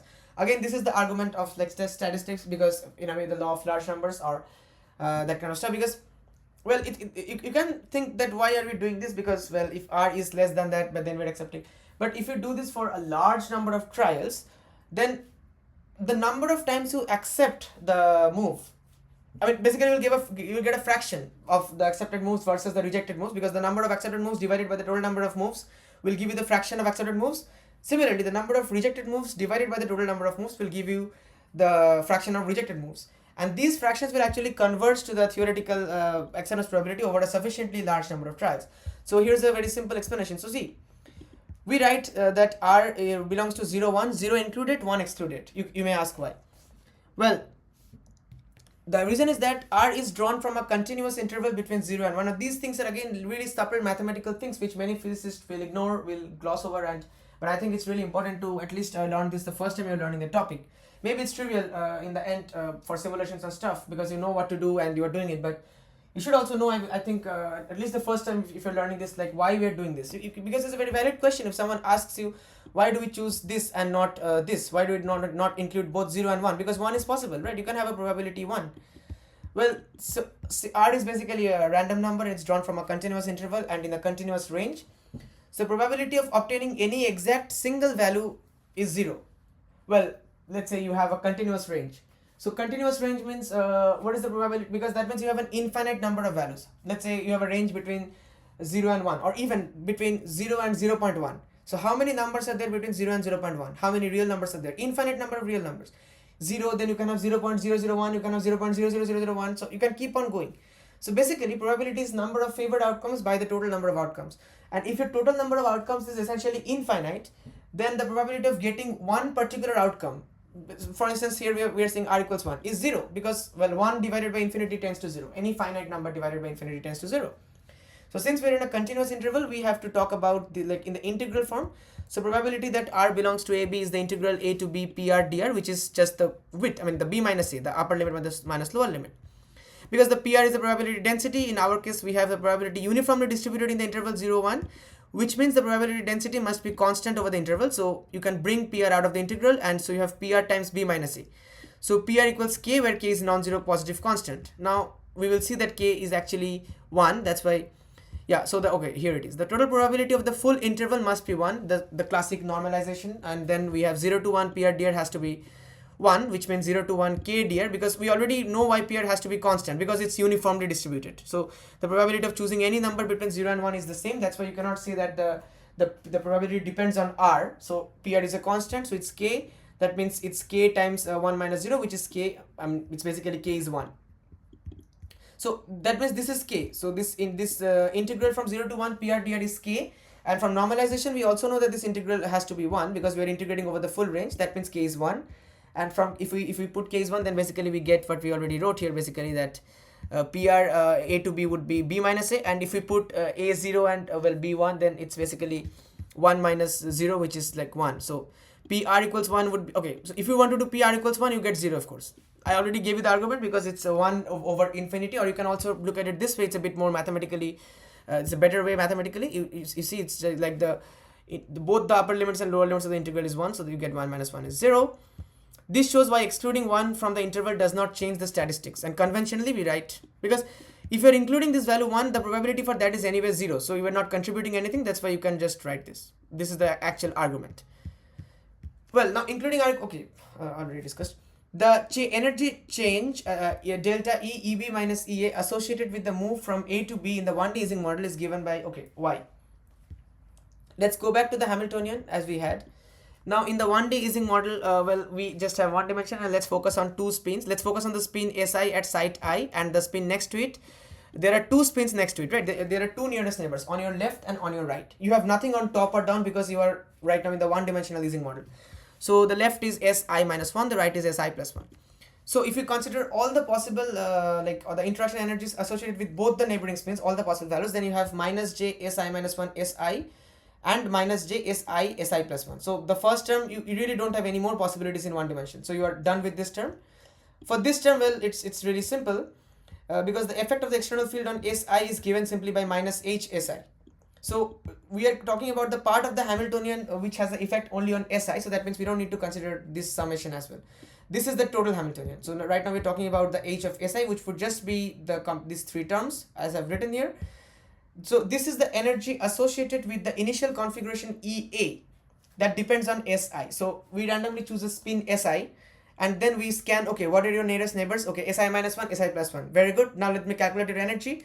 I calculate HSI. Okay, so that means I know the energy EA if the configuration of SI, the initial configuration is, we are calling that configuration A. So now we know EA. And now we want to find out if we want to flip this spin, because in the 1D Ising model there is only so much you can do. All you can do is flip this spin. You cannot do anything else, right? You can just flip this spin from plus 1 to minus 1. That's all you can do. You have only two values of spin, and you can only, it's a local scheme, you're acting on one particular spin right now. That's all. Now if you flip the spin SI to minus SI, that means if it's plus 1 you flip it to minus 1, if it's minus 1 you flip it to plus 1. So what happens to this Hamiltonian? Well, H of minus SI, just replace SI's with minus SI's, and that's all you do, and then you end up with this thing, which is just this expression but with a positive sign, I mean like the negative of this expression entirely, right? So this is the new energy associated with the new configuration. Let's call it EB, that depends on the spin at site I, which is now minus SI. So that now you know EA and EB, so you find you calculate delta E, that's EB minus EA, and you get this expression. So to implement the Metropolis algorithm for the 1D Ising model, what you do is that, well, this I already told you, that first you need to have to equilibrate the system to ensure that it has no bias, no memory of the initial configurations.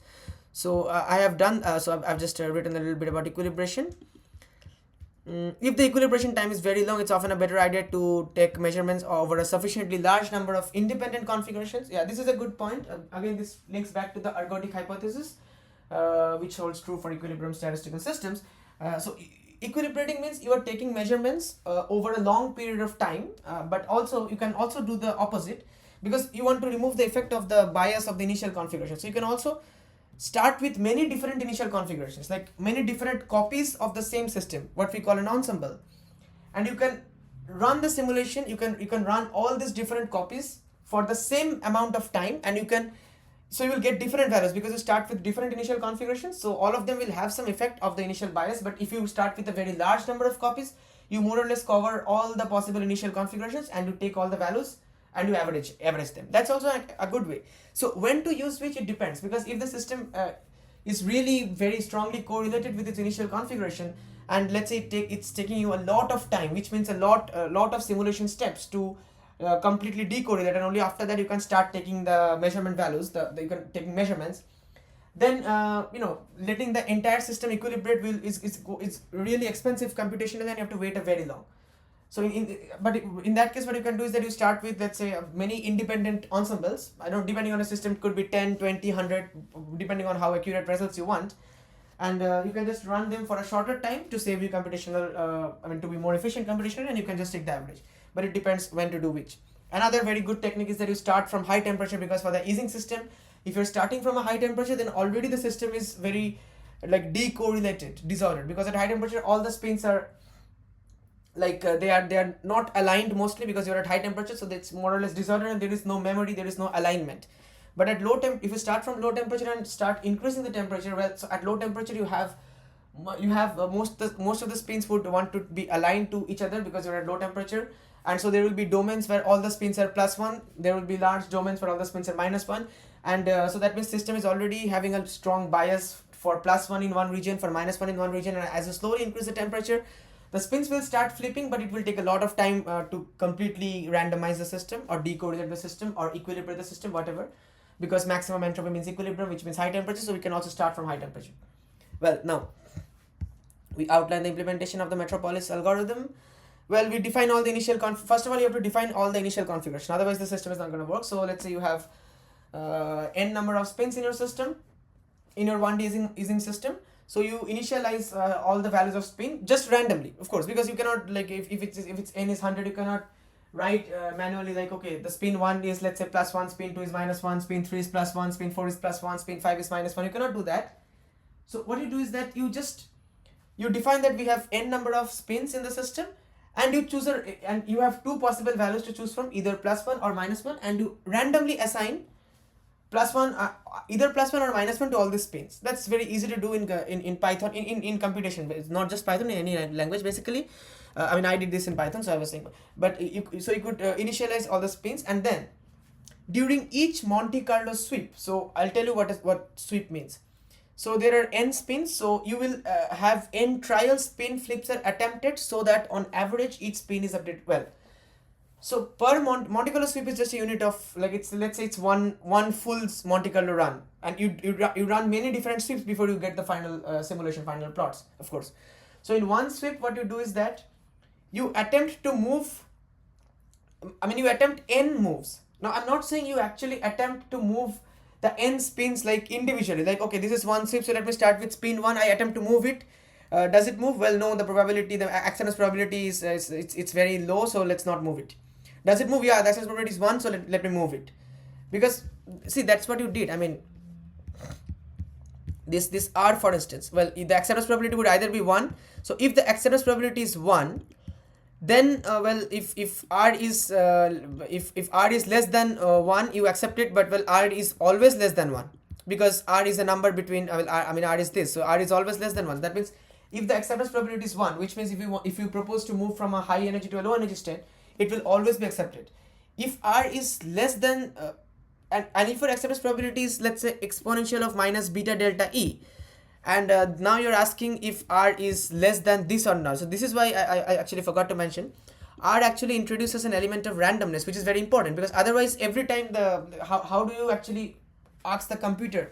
Because if its probability is 1, then there is no randomness, you always accept the move. But if the probability is exponential minus beta delta E, so you accept, sometimes you accept the move, sometimes you do not accept the move.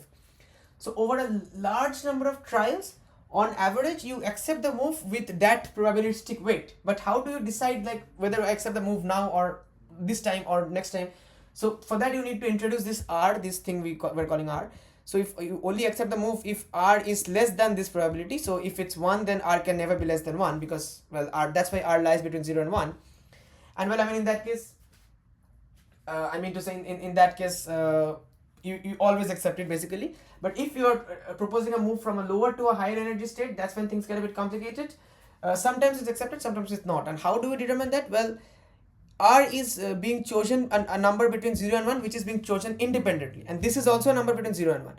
So randomly, sometimes R will come out to be less than that, sometimes R will come out to be greater than that. So if R comes out to be less than that, then you accept the move, otherwise not.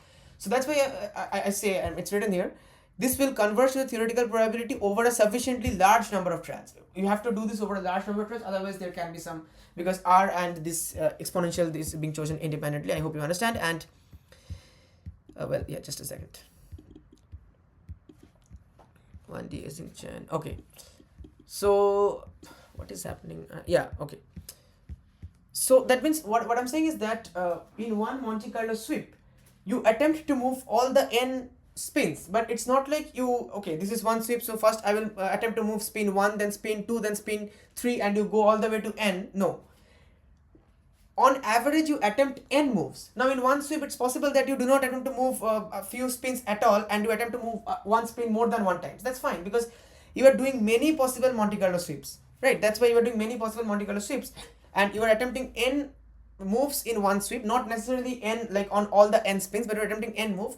That means on average, for a large number of sweeps, on average you still each spin is updated once on average, right? So for each trial, we randomly select a lattice site I and compute the energy change, like using this formula where anyway, and then this random number. The spin flip is always accepted if this is true, then this is accepted with probability this. If 0, this is implemented by checking whether R the minimum possible access probability. For the, I already told everything. So after sufficient thermalization sweeps, physical observables such as magnetization and energy can be recorded over many subsequent configurations to obtain ensemble averages. I'm not reading everything. So this is a time series I obtained using the Monte Carlo Metropolis algorithm for the 1D Ising model. So here n is 128, so you have 128 spins. Temperature is 1.5, h is 0.2. So this, this blue, whatever you're seeing here, actually this is the instantaneous value of m. So this is the time in your horizontal axis. This is time. This is not temperature or anything, by the way. This is the time, and this is the magnetization m. So that's why it's the time series of the magnetization m. So for this time, the magnetization was somewhere around here, let's say 0.5. Then it's here. That's so basically it's flipping to positive and negative values randomly. So it's you see it's flipping randomly. Sorry, not positive and negative. It's like 0 to 1 basically. I think I have done this for the magnitude of m instead of m, but that's fine. You get the idea. No, not really, because, well, there is an external magnetic field 0.2, so there's a bias towards the positive. That's why you see it's mostly in the positive, but it does come below 0 for some points. If I actually did the magnitude of m, then it wouldn't have come below 0. So, well, yeah, but there's a bias towards the positive clearly, because, well, you have an external field which is positive, right? And, well, so it's lots of fluctuations, and this orange line is actually the cumulative mean. Cumulative means, like, okay, let's say after 10 steps, you take the average of all the 10 values you got in the 10 previous steps and you plot that. After 20 steps, you take the average of all the previous 20 values. So you basically keep track of the cumulative mean. And of course, initially when the system is not equilibrated, there's a lot of fluctuations. The cumulative mean also fluctuates a lot, but so it fluctuates here even. And then after here, more or less, it doesn't fluctuate. It's more or less average. It's constant. So this gives you an idea. That means once you get the cumulative mean to be more or less like a straight line without any major fluctuations, you can say that now the system is equilibrated. So from, let's say, around from here, you can start taking measurements, right? And so this is what your Monte Carlo Metropolis algorithm gives you for the magnitude of m versus t plot. Well, you see, it's similar to what we got analytically and using mean field. I mean, at least qualitatively similar. I'll just show you quickly. Yeah, just a second. Yeah, you see, well, basically this plot. Yeah, so it's like it's like this kind of plot. You see, this kind of plot. But now this is through Monte Carlo. This is through Metropolis Monte Carlo, and we get this. I'll just show. Yeah, give me a second. Yeah. So again, we this is for temperature. So at very low temperature, we have a very high value of magnetization, of course, because at low temperature everything is aligned, and then as we increase the temperature, it slowly decreases, and to, well, not exactly to 0, there is some residual magnetization, as I told you.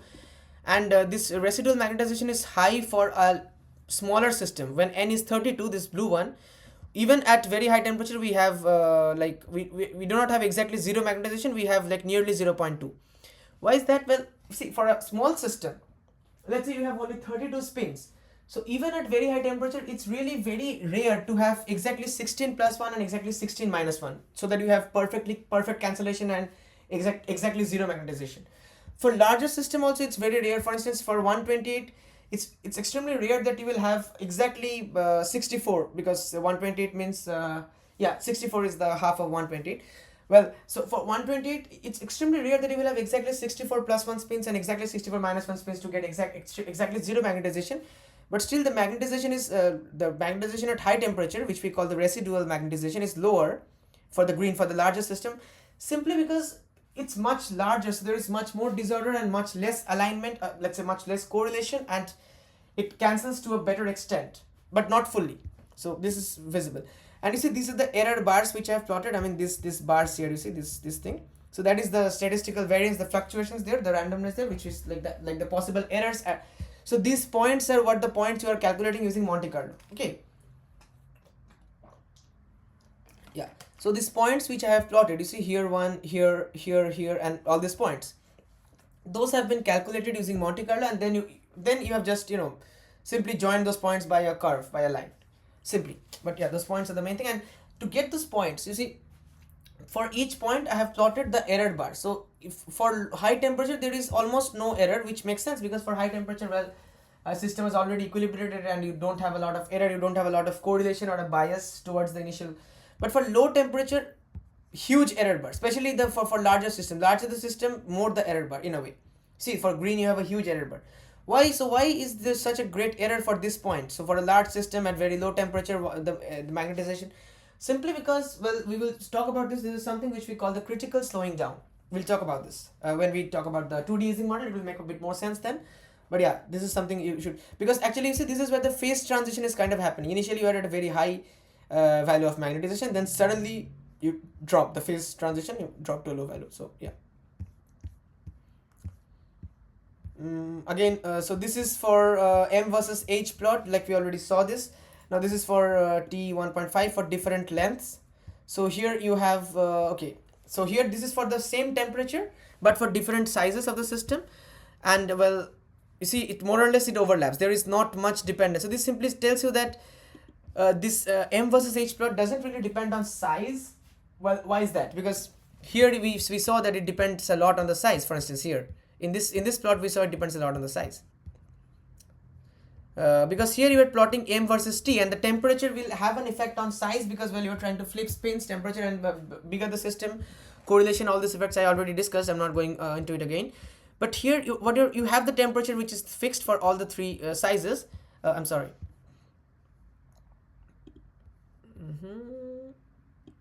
Yeah, never mind. So you have the temperature which is the fixed for all the three sizes.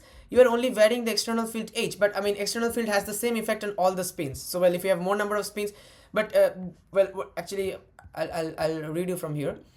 The magnetization is nearly identical for different chain lengths because the external field explicitly breaks spin flip symmetry. Yeah, sorry, I kind of forgot this. Explicitly breaks spin flip symmetry and suppresses spontaneous reversals.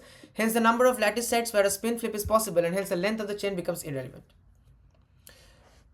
Once you have an external field, non-zero external field, which we have here, see, like we are plotting it against the external field. So that means you are breaking the spin flip symmetry. So it really doesn't matter how many spins you have in your system, because the number of lattice sites where a spin flip is possible doesn't really matter because you already have a bias. So here you have a bias for the negative, and then once you cross over here, you have a bias towards the positive. So well, yeah. And now in this plot, we look at all the three cases. So the blue points, okay, this is again the same plot, like the magnitude of M versus T, the same thing. So the analytical solution it's possible to solve analytically for 1D as Ising model. I already showed you the solution, the complex expression about hyperbolic sine and everything. So that gives you this orange result, which is the exact method, and these blue dots are what you get from Metropolis, Monte Carlo, and the green is the mean field. So you see there is a very great disagreement between the mean field but there is a almost perfect agreement between between Monte Carlo and exact method, the analytical method. So this shows why Monte Carlo is such a useful method. I mean, this is anyway a simple system, but this is a good way to learn more about, like because especially for the first time, learn more about the system. Here again you see there is a good agreement between, this is the plot of M versus H, of course. Here again you see this is a good agreement between Monte Carlo numerical method and the analytical method, but for the mean field, well, you're off. And here basically, okay, I'll just go a bit quick now. It's already been a long. So here you see the space-time evolution of the 1D Ising system at low temperature. So this yellow is just a color code. So here yellow is just a +1 spin and green is just a -1 spin. So that means all this in the yellow regions you have a +1 spin, and the green regions you have a -1 spin. So what you're seeing here is that it's the space, it's the evolution in space and time. So this is the time. Well, in simulation language, this is the number of Monte Carlo sweeps. So at 0 you are just starting, and then you are starting from here and you are coming downwards. So this is after 20 sweeps, not 20 seconds, by the way, as I already told you. This is not real time, but yeah, in a way it's time. Then 40, 60, 80, 100, whatever. And this is so let's say you have 100 spins in the system. For this simulation I did with 100 spins, I remember. So these are the position of all the spin, like 0 10, 20, or whatever. So when you're starting, you see first you have like the first, more or less the first 5 spins to be -1 because they're green, then you have a +1 in between, it's yellow, then you again have series of green, then you again have many yellow. So why this order? Because you are at low temperature, and that's why at low temperature you see even when you're evolving there are some spins are flipping. For instance, here all of this green flips to yellow, but then they remain yellow, then some of the yellows flip back to green, and that's why you get this kind of map, this kind of but you notice one thing, there is not really disorder. There is this large region here is yellow and this large region here is green, so it's like ordered kind of thing because you're at low temperature. So spins would prefer to stay aligned. Now at intermediate temperature, you see there is some amount of disorder which is happening. Blue, they are flipping more randomly, and there's like green and yellow are not like, there is not a single large region with yellow and a single large region with green. It's more or less mixed, and at very high temperatures, well, it's perfectly disordered and randomized, as you can see. Now finally we talk about the 2D Ising model. Well, the methods, the techniques, the logic we discussed remain exactly the same. That's why it's not really very difficult since we have discussed the 1D model very in much detail. So this shouldn't take a lot of time, but yeah. So again, it's the same system, but in the 2D model you have like a lattice, which is a two-dimensional lattice, I mean not a one-dimensional lattice. And well, even if you have just 10 spins, but if you have, sorry, if you have a 10 cross 10 lattice, if you have a square which is 10, so I think this example is good because it's 1 2 3 4 5 6 7 8 9 10. So and it's 1 2 3 4 5 6 7 8 yeah. So you have a 10 cross 10 lattice. That means there are 100 spins in this system, as you can see in a 10 cross 10 lattice. That means there are how many possibilities? 2 raised to the power 100 possible configurations. Why? Because each spin can have 2 possible configurations, either +1 or -1. And for 100 spins, it's, you can see 2 raised to the power 100 is a huge number, right? So this highlights the necessity of using statistical and numerical methods like Monte Carlo to efficiently study the macroscope. So you can just see the complexity. Even for 10 cross 10 lattice, you can have even like larger 20 cross 20 lattice, 30 cross 30 lattices, and so on and so forth. Now, unlike the one, okay, I'll just not discuss everything in detail, but well, what the idea is that because in the 2D Ising model, you get a phase transition at a non-zero temperature. That's why it's a true thermodynamic phase transition. Here, this was not really well. See, you could say that this is a, okay, for instance, I'll just show you once more. Here you're plotting the magnetization versus temperature. You could say this is a phase transition, but this is happening at zero temperature. Well, that exactly at zero temperature you cannot. So that's why we're starting from very low temperature. So if you just in your mind, if you just extrapolate this to the left a bit, you see the system starts jumping or transitioning from the high magnetization phase to the low phase at temperatures T equals to 0, which is, well, that's not really true physically. Physically, you cannot have zero temperature. But in the 2D model, you will have you have this. So that means you are having the phase transition. Just flip the picture, because this time we are starting from high temperature and going to low temperature. There we started from low temperature. But anyway, so now you're having a transition at, well, about 0.45, I don't know, but it's a finite temperature. It's not 0. So I'll just briefly discuss the model now, the 2D model. It's not really difficult. It's really similar to the 1D model, just natural extension. It's not a lot, but this is important because this is the simplest model in statistical physics, as far as I know, to the best of my knowledge, for phase transition. Because here you have you have genuine phase transition, but well, you don't have that in 1D. And yeah, it's more or less the same thing. So, well, the macroscopic behavior of the Ising model is governed by the minimization of free energy. So the free energy, this is the Helmholtz free energy, by the way, but well, in the Ising system, we are not working in grand canonic. I mean, we are not having any change of particle number, any change of spins. We are not exchanging spins with the surroundings and that kind of stuff. We are more or less, so this is a very good, this works for us. And the free energy of the system is, we define it as F, which is the internal energy minus the product of the temperature T and the entropy S. So so the system wants to minimize the free energy. It's a very, like, a general statement. Any system, you can prove this, of course, in statistical physics. This corresponds to, again, finding the most stable configuration. But minimizing the free energy, just by looking at this expression, you see, you can either minimize F by minimizing U, or you can do it by maximizing S, because there's a negative sign here. Temperature is basically your control parameter. It's constant. So I mean, constant in the sense you're studying the minimization of free energy. So first of all, you see what happens at this temperature, you see what happens at that temperature. So temperature is not really the thing. The competition here is between entropy S and the internal energy U. So to minimize the free energy, you can either minimize U, of course, or you can maximize S, because that means you are maximizing the second term, which is negative. That means you will end up minimizing F. And maximizing S will only be important if you are at very high temperature. If the temperature is very low, then the second term is very small. It doesn't play a dominant role. Then you can just talk about, then you just want to minimize your internal energy. So at low temperature, so minimizing the internal energy means simply you want all the spins to be aligned, because For each aligned pair, you have a contribution of minus j to the Hamiltonian. That means your energy decreased by minus j, which is a good thing because you want to decrease energy, you want to minimize energy, you want to minimize the free energy. So that means that's why at low temperature all the spins want to be aligned, and that's why these large regions of aligned spins are formed, like you see in this picture. But at the same time, the entropy here is low because, well, the entropy, as we know, as I said, is the number of possible ways to achieve the configuration. It's very less here because, for instance, here all the spins are yellow. There is not much diversity, there is not much variability. The only way you can achieve this configuration is to have all yellow here and all green here. But here, well, the entropy is much more at high temperatures, as I told you, because minus Ts, the entropy plays the dominant role at high temperature when you have this disordered configuration. There are many possible ways to achieve this kind of configuration. I mean, at least this similar arrangement, the same arrangement. And well, so that's what happens. So at large temperature, the system explores a large number of disordered spin configurations, even though they have higher energy. Of course, they have higher energy because right now you don't have the minus j minimization of energy, but you don't care because you are at high temperature. So this term becomes more important right now than u. And that's why larger regions where spins are aligned that we observe in low temperature, it never forms in high temperature. That's why the magnetization vanishes in high temperature. But in low temperature, the magnetization is like a high value. That's why you see, I mean here for low temperature, the magnetization, you have a very strong magnetization, but at high temperature it vanishes as the system randomizes. So okay, I think I gave you a pretty good idea of the Ising model, even if you're the first time. Yeah, I went a bit slow, but yeah, that was kind of intentional. And now this is interesting. At an intermediate temperature, so you know what happens at very low temperatures, you know what happens at very high temperature. The question is, by phase transition, you're asking what happens. There must be some critical temperature, that's what we call Tc, where the system jumps from this high magnetization phase to the low magnetization phase, and it's usually an abrupt jump. Yeah, for if you have a large system, it's usually less abrupt and that kind of stuff, but it's usually an abrupt jump.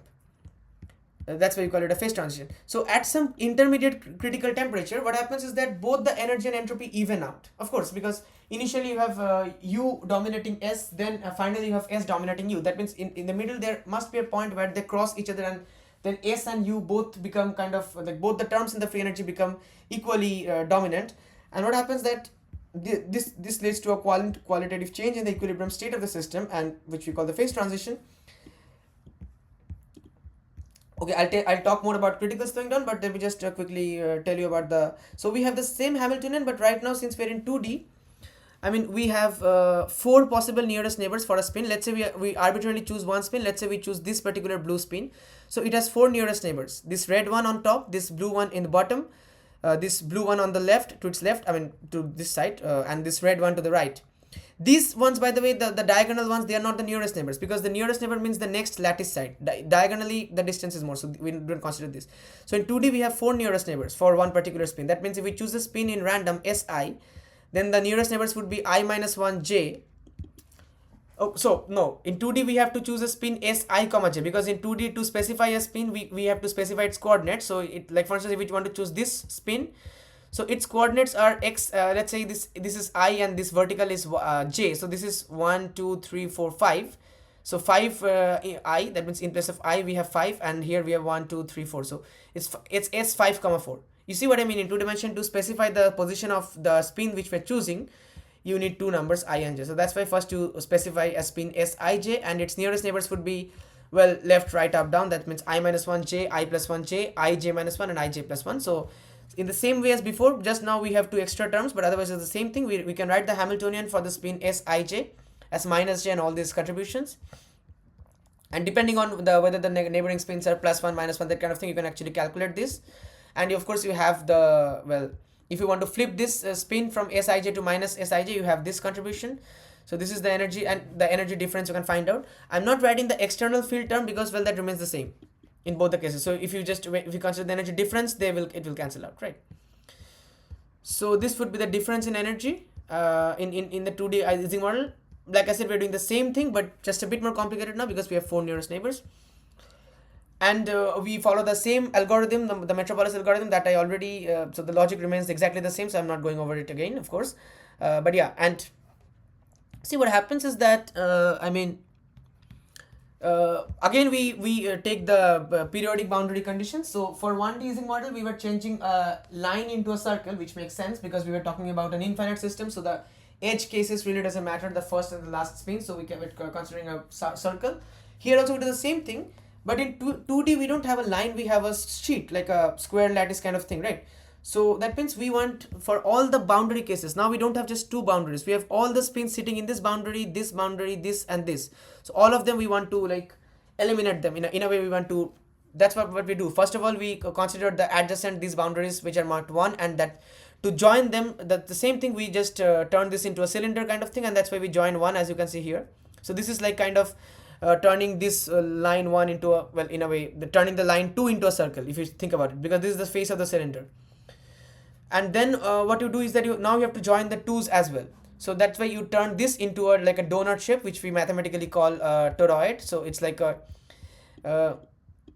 torus, basically it's a toroidal lattice. This is how we do the periodic boundary condition in 2D. I mean, in the sense, in your simulations, what you do is that you just write it like this. Let's I1 plus I mod n and j plus minus 1. Sorry, I plus minus 1 mod n and j plus minus 1 mod n, which means that after n, because n is the length of your square, your n by n cross n lattice. So after n steps, you by doing this, you are ensuring that you come back to the beginning. That's it, in both ways. So plus minus 1. And now you use the Metropolis algorithm, the same thing. I'm not going over this, but yeah, this time you get this. And yeah, for this simulation, so it's a really complicated, because in 2D you are doing it 2D, and you have like this is 10 cross 10. This is L is the length of the lattice. So in the first case you have a 10 cross 10 lattice. In the second case you have 20 cross 20 lattice. That means you actually have 400 spins. As you can understand, it's really getting complicated. So well, that's why this simulation took a lot of time. And as you can understand, in this simulation we allowed the system to equilibrate for 6,400 steps and collected measurements averaged over 20 independent runs for 10,000 steps. So it took a lot of time.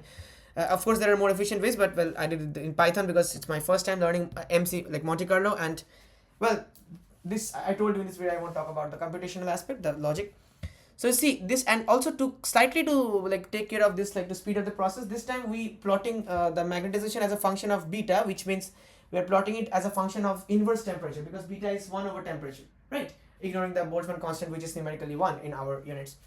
So that's why we get the opposite, like we get the mirrored image, because if we plot it with temperature, we would have got this like we already saw, like from high and it would low, it would jump to low, like we already saw for the 1D case. But that would have taken a lot of time, because well, you can see this time we have so many spins. Like here we have 400 spins, here we have 40 times 40, 16,000 spins. I mean no 1600 spins, so 1,600 spins.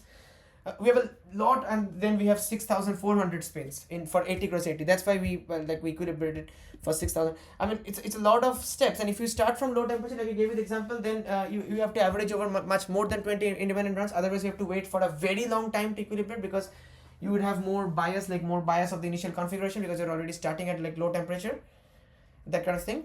So we start at high temperature, which means low beta, because this is the plot is versus beta as a function of beta, not temperature. So and then as we increase beta, which amounts to decreasing the temperatures, as we decrease the temperatures, initially it's very disordered, so the magnetization is very low.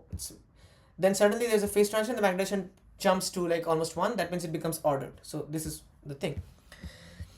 Now, and this is somewhere in the critical temperature. Now you see that's why there is error here. The error is maximum here, but since we did a lot of equilibration and a lot of like runs over averaged over 20 runs and stuff, so it's not really a glaringly obvious error. Like in this case, for instance, I showed you in this case, it was a huge error here, the error bars, because this was just to check the 1D model. So I didn't just to make the simulation quicker, I didn't like do it very accurately. But even here you see that the error is still maximum here. Because of now this in this context, I as I decided I will talk about the critical slowing down, and this is the last topic I would talk about basically for this video. It's already long, by the way. Yeah, so you see what's happening here is that, okay, by the way, one more comment would be that I mean this so for the larger the lattice size, the more abrupt the phase transition. So the red is the 80 for 80 cross 80 lattice. You see it's like almost like a switch. So it initially it remains 0 for a long time, and then suddenly it jumps. The blue one, it's more like a continuous, like a gradual transition for the blue, which is the smallest. Well, what's happening here exactly is that this is okay, I already talked about this. For high temperature, okay, I already talked about this. The sharp crossover region becomes increasingly steep as lattice. This is, yeah, the sharp crossover region becomes increasingly steep as the lattice size increases. This is because increasing the lattice size reduces finite size effects, because if you're talking about a 80 cross 80 lattice, we don't have, by finite size effect I simply mean that, well, see, I've written it here. because it's a bit the effect is more pronounced for smaller lattices. If you are in a very small lattice, you have to take into account the edge effects and the kind of things. Like in a small lattice, there are a lot of that's why you see the you have the maximum residual magnetization. I already explained this point. But if you are in a very large, like L is 80 cross 80, the effects of the finite size is really less. It's almost negligible. So in a finite system, however, random thermal fluctuations inevitably produce small local clusters and imbalances, and these residual fluctuations lead to a small but non-zero value of magnetization even deep in the disordered phase. I already told you. So this is because increasing lattice reduced finite effect allow the system to more closely approach the thermodynamic limit. Oh yeah, it's basically like that. It's because you are approaching the thermodynamic limit. So if you take an infinite number of spins, which is not possible, like even a larger, then you would see like an exact, like a switch, like a abrupt transition. So, but I was trying to give you the intuition of this and not using the thermodynamic limit. I think I wrote something here. In small systems, thermal fluctuations can, this is the intuition I was talking about, the physical intuition. So when you have a small system, like let's say 10 plus 10, the thermal fluctuations can affect a large fraction of spins. I mean, you only have 100 spins to deal with, so even a fluctuation can affect it more or less. So that means you can flip the system back and forth easily. So see, one thing is important to note, that this plot which we are looking at, it's not like a continuous plot. We are seeing it's been averaged over many runs and many times, right? So it's kind of, that means for a small system like in L equals 10, since you can flip back and forth with relatively less energy, I mean with relatively lower thermal fluctuations, that means you can flip back and forth more easily. That's why it's like the transition is continuous. See, it's possible to, I mean, just to give you the intuition, it's a bit subtle point actually. As the system size increases, relative fluctuations become less important, and system increasingly favors either the ordered or disordered phase. Since as system size increases, the same argument, it becomes increasingly difficult to flip a large group of spins. So that means once the system is a huge system, once you are in disorder, you are disordered. I mean, that's where the jump is abrupt, and once you are there, you cannot come back. So it's kind of like irreversible, right? As a result, the crossover sharpens and approaches an abrupt transition in the thermodynamic limit. Okay, I'll just give you the intuition. So when you are in a small system, the blue curve, as you are slowly increasing decreasing the temperature, which means increasing beta. So as you are decreasing temperature, you see the increase is kind of, even here the magnetization starts to increase because you are decreasing temperature, but since it's a small system, automatically the spin starts to flip, starts to align, and it's increasing like this. But for the large system, even if you're decreasing the temperature, there is no effect initially, because this is not enough to flip the large spins. It's a large system. Only at the critical value it suddenly jumps. I think this was what I was looking for. This is the physical intuition. These are actually very important things which you need to think about. This is really important. And finally, let me talk about the critical slowing down. So in this snapshot, what you see, this is just like the space-time evolution I showed you here. Instead of yellow and green, I have red and black. So just for instance, assume I have white and black. So assume the white to be -1, black to be +1, or the other way around, doesn't matter. So this is for low temperature, this is for 2D Ising system, not 1D. Okay, so this is low temperature, this is the critical temperature, nearly the critical temperature, intermediate, and this is for high temperature. Of course, it makes sense. Now, what happens at the critical temperature is something interesting, and I have already been hinting at this when I was saying that you see the error bars are the maximum. The error is maximum near the phase transition, which happens at the critical temperature, right? So this is what we call critical slowing down, because what happens is that initially you have energy dominating over entropy, and that's why you have these large ordered regions forming of up spins or down spins, whatever. Then when you approach the critical temperature, well, energy and entropy both play almost the same role, right? Because like they both become more or less the same, as they, like, nobody's dominating. They both become they have the equal effect. Now what that means is that when you are near or at the critical temperature, when you are approaching the critical temperature, when you are very close to the critical temperature, approaching the critical temperature, what happens is that this is just to give you the physical intuition. There are many different ways to think about it. The Ising model is not really, it's a very non-trivial model, by the way. I just gave you like the tip of the iceberg. There is a lot more to it, especially if you're into mathematics, analytical stuff, the higher dimensional Ising models and stuff like that. This is just, I covered like the very basic, but yeah. So when you're approaching the critical temperature, let's say you want to flip 10 spins, you need some energy for that. Or let's say you want to flip 100 spins, you also need some energy for that. But it's a bit counterintuitive, but near the critical temperature, the energy you need to flip 10 spins is nearly the same as the energy you need to flip 100 spins, or the energy you need to flip 1000 spins. Why? Because here the energy and entropy balance each other. So for 10 spins, well, you need a little amount of energy to flip 10 spins because 10 is a small number. But at the same time, the entropy associated with 10 spins is also very small. So small energy, small entropy, they even out, you still have the same cost. 100 spins, you need more energy to flip them, but at the same time, you have more entropy. So which wants to flip them? So again, balance out. So what I'm saying is that at the critical temperature, the system becomes fractal. If you're not aware what a fractal is, no issues. It simply means that the entire system becomes correlated in length, because it becomes independent of length. That's what I said, right? It doesn't care whether you want to flip a small number of spins or a big number of spins or even the entire system, the entire length of the system. It's the same cost because energy and entropy balance each other out for all, so for all lengths. That means it doesn't depend on the length. In this low temperature region, well, it depends. If you want to flip 10 spins, the energy you need. If you want to flip 100 spins, you need a different energy. For the entropy, it depends. So here you prefer to flip large number of spins because entropy dominates. Here energy dominates. But here it doesn't, it becomes independent of this length or the number of spins you want to flip. That means the entire system becomes correlated, and that's why you could just intuitive to give you the intuitive idea. Mathematically, it happens because at the critical temperature it diverges, right? The correlation length diverges. That means the entire system becomes correlated. The correlation length becomes infinite. So all the spins, even the ones which are the farthest apart from one another, each other, they get correlated. But the intuitive idea, without getting into all the complex mathematics, is that, well, no matter how large the system is, the correlation length becomes comparable to the system size near the critical temperature. So effectively, the full system becomes strongly correlated as it approaches criticality. And as a result, configurations change very slowly, reducing the effective number of independent measurements. That's why the error bars are larger, as I showed you in the plots.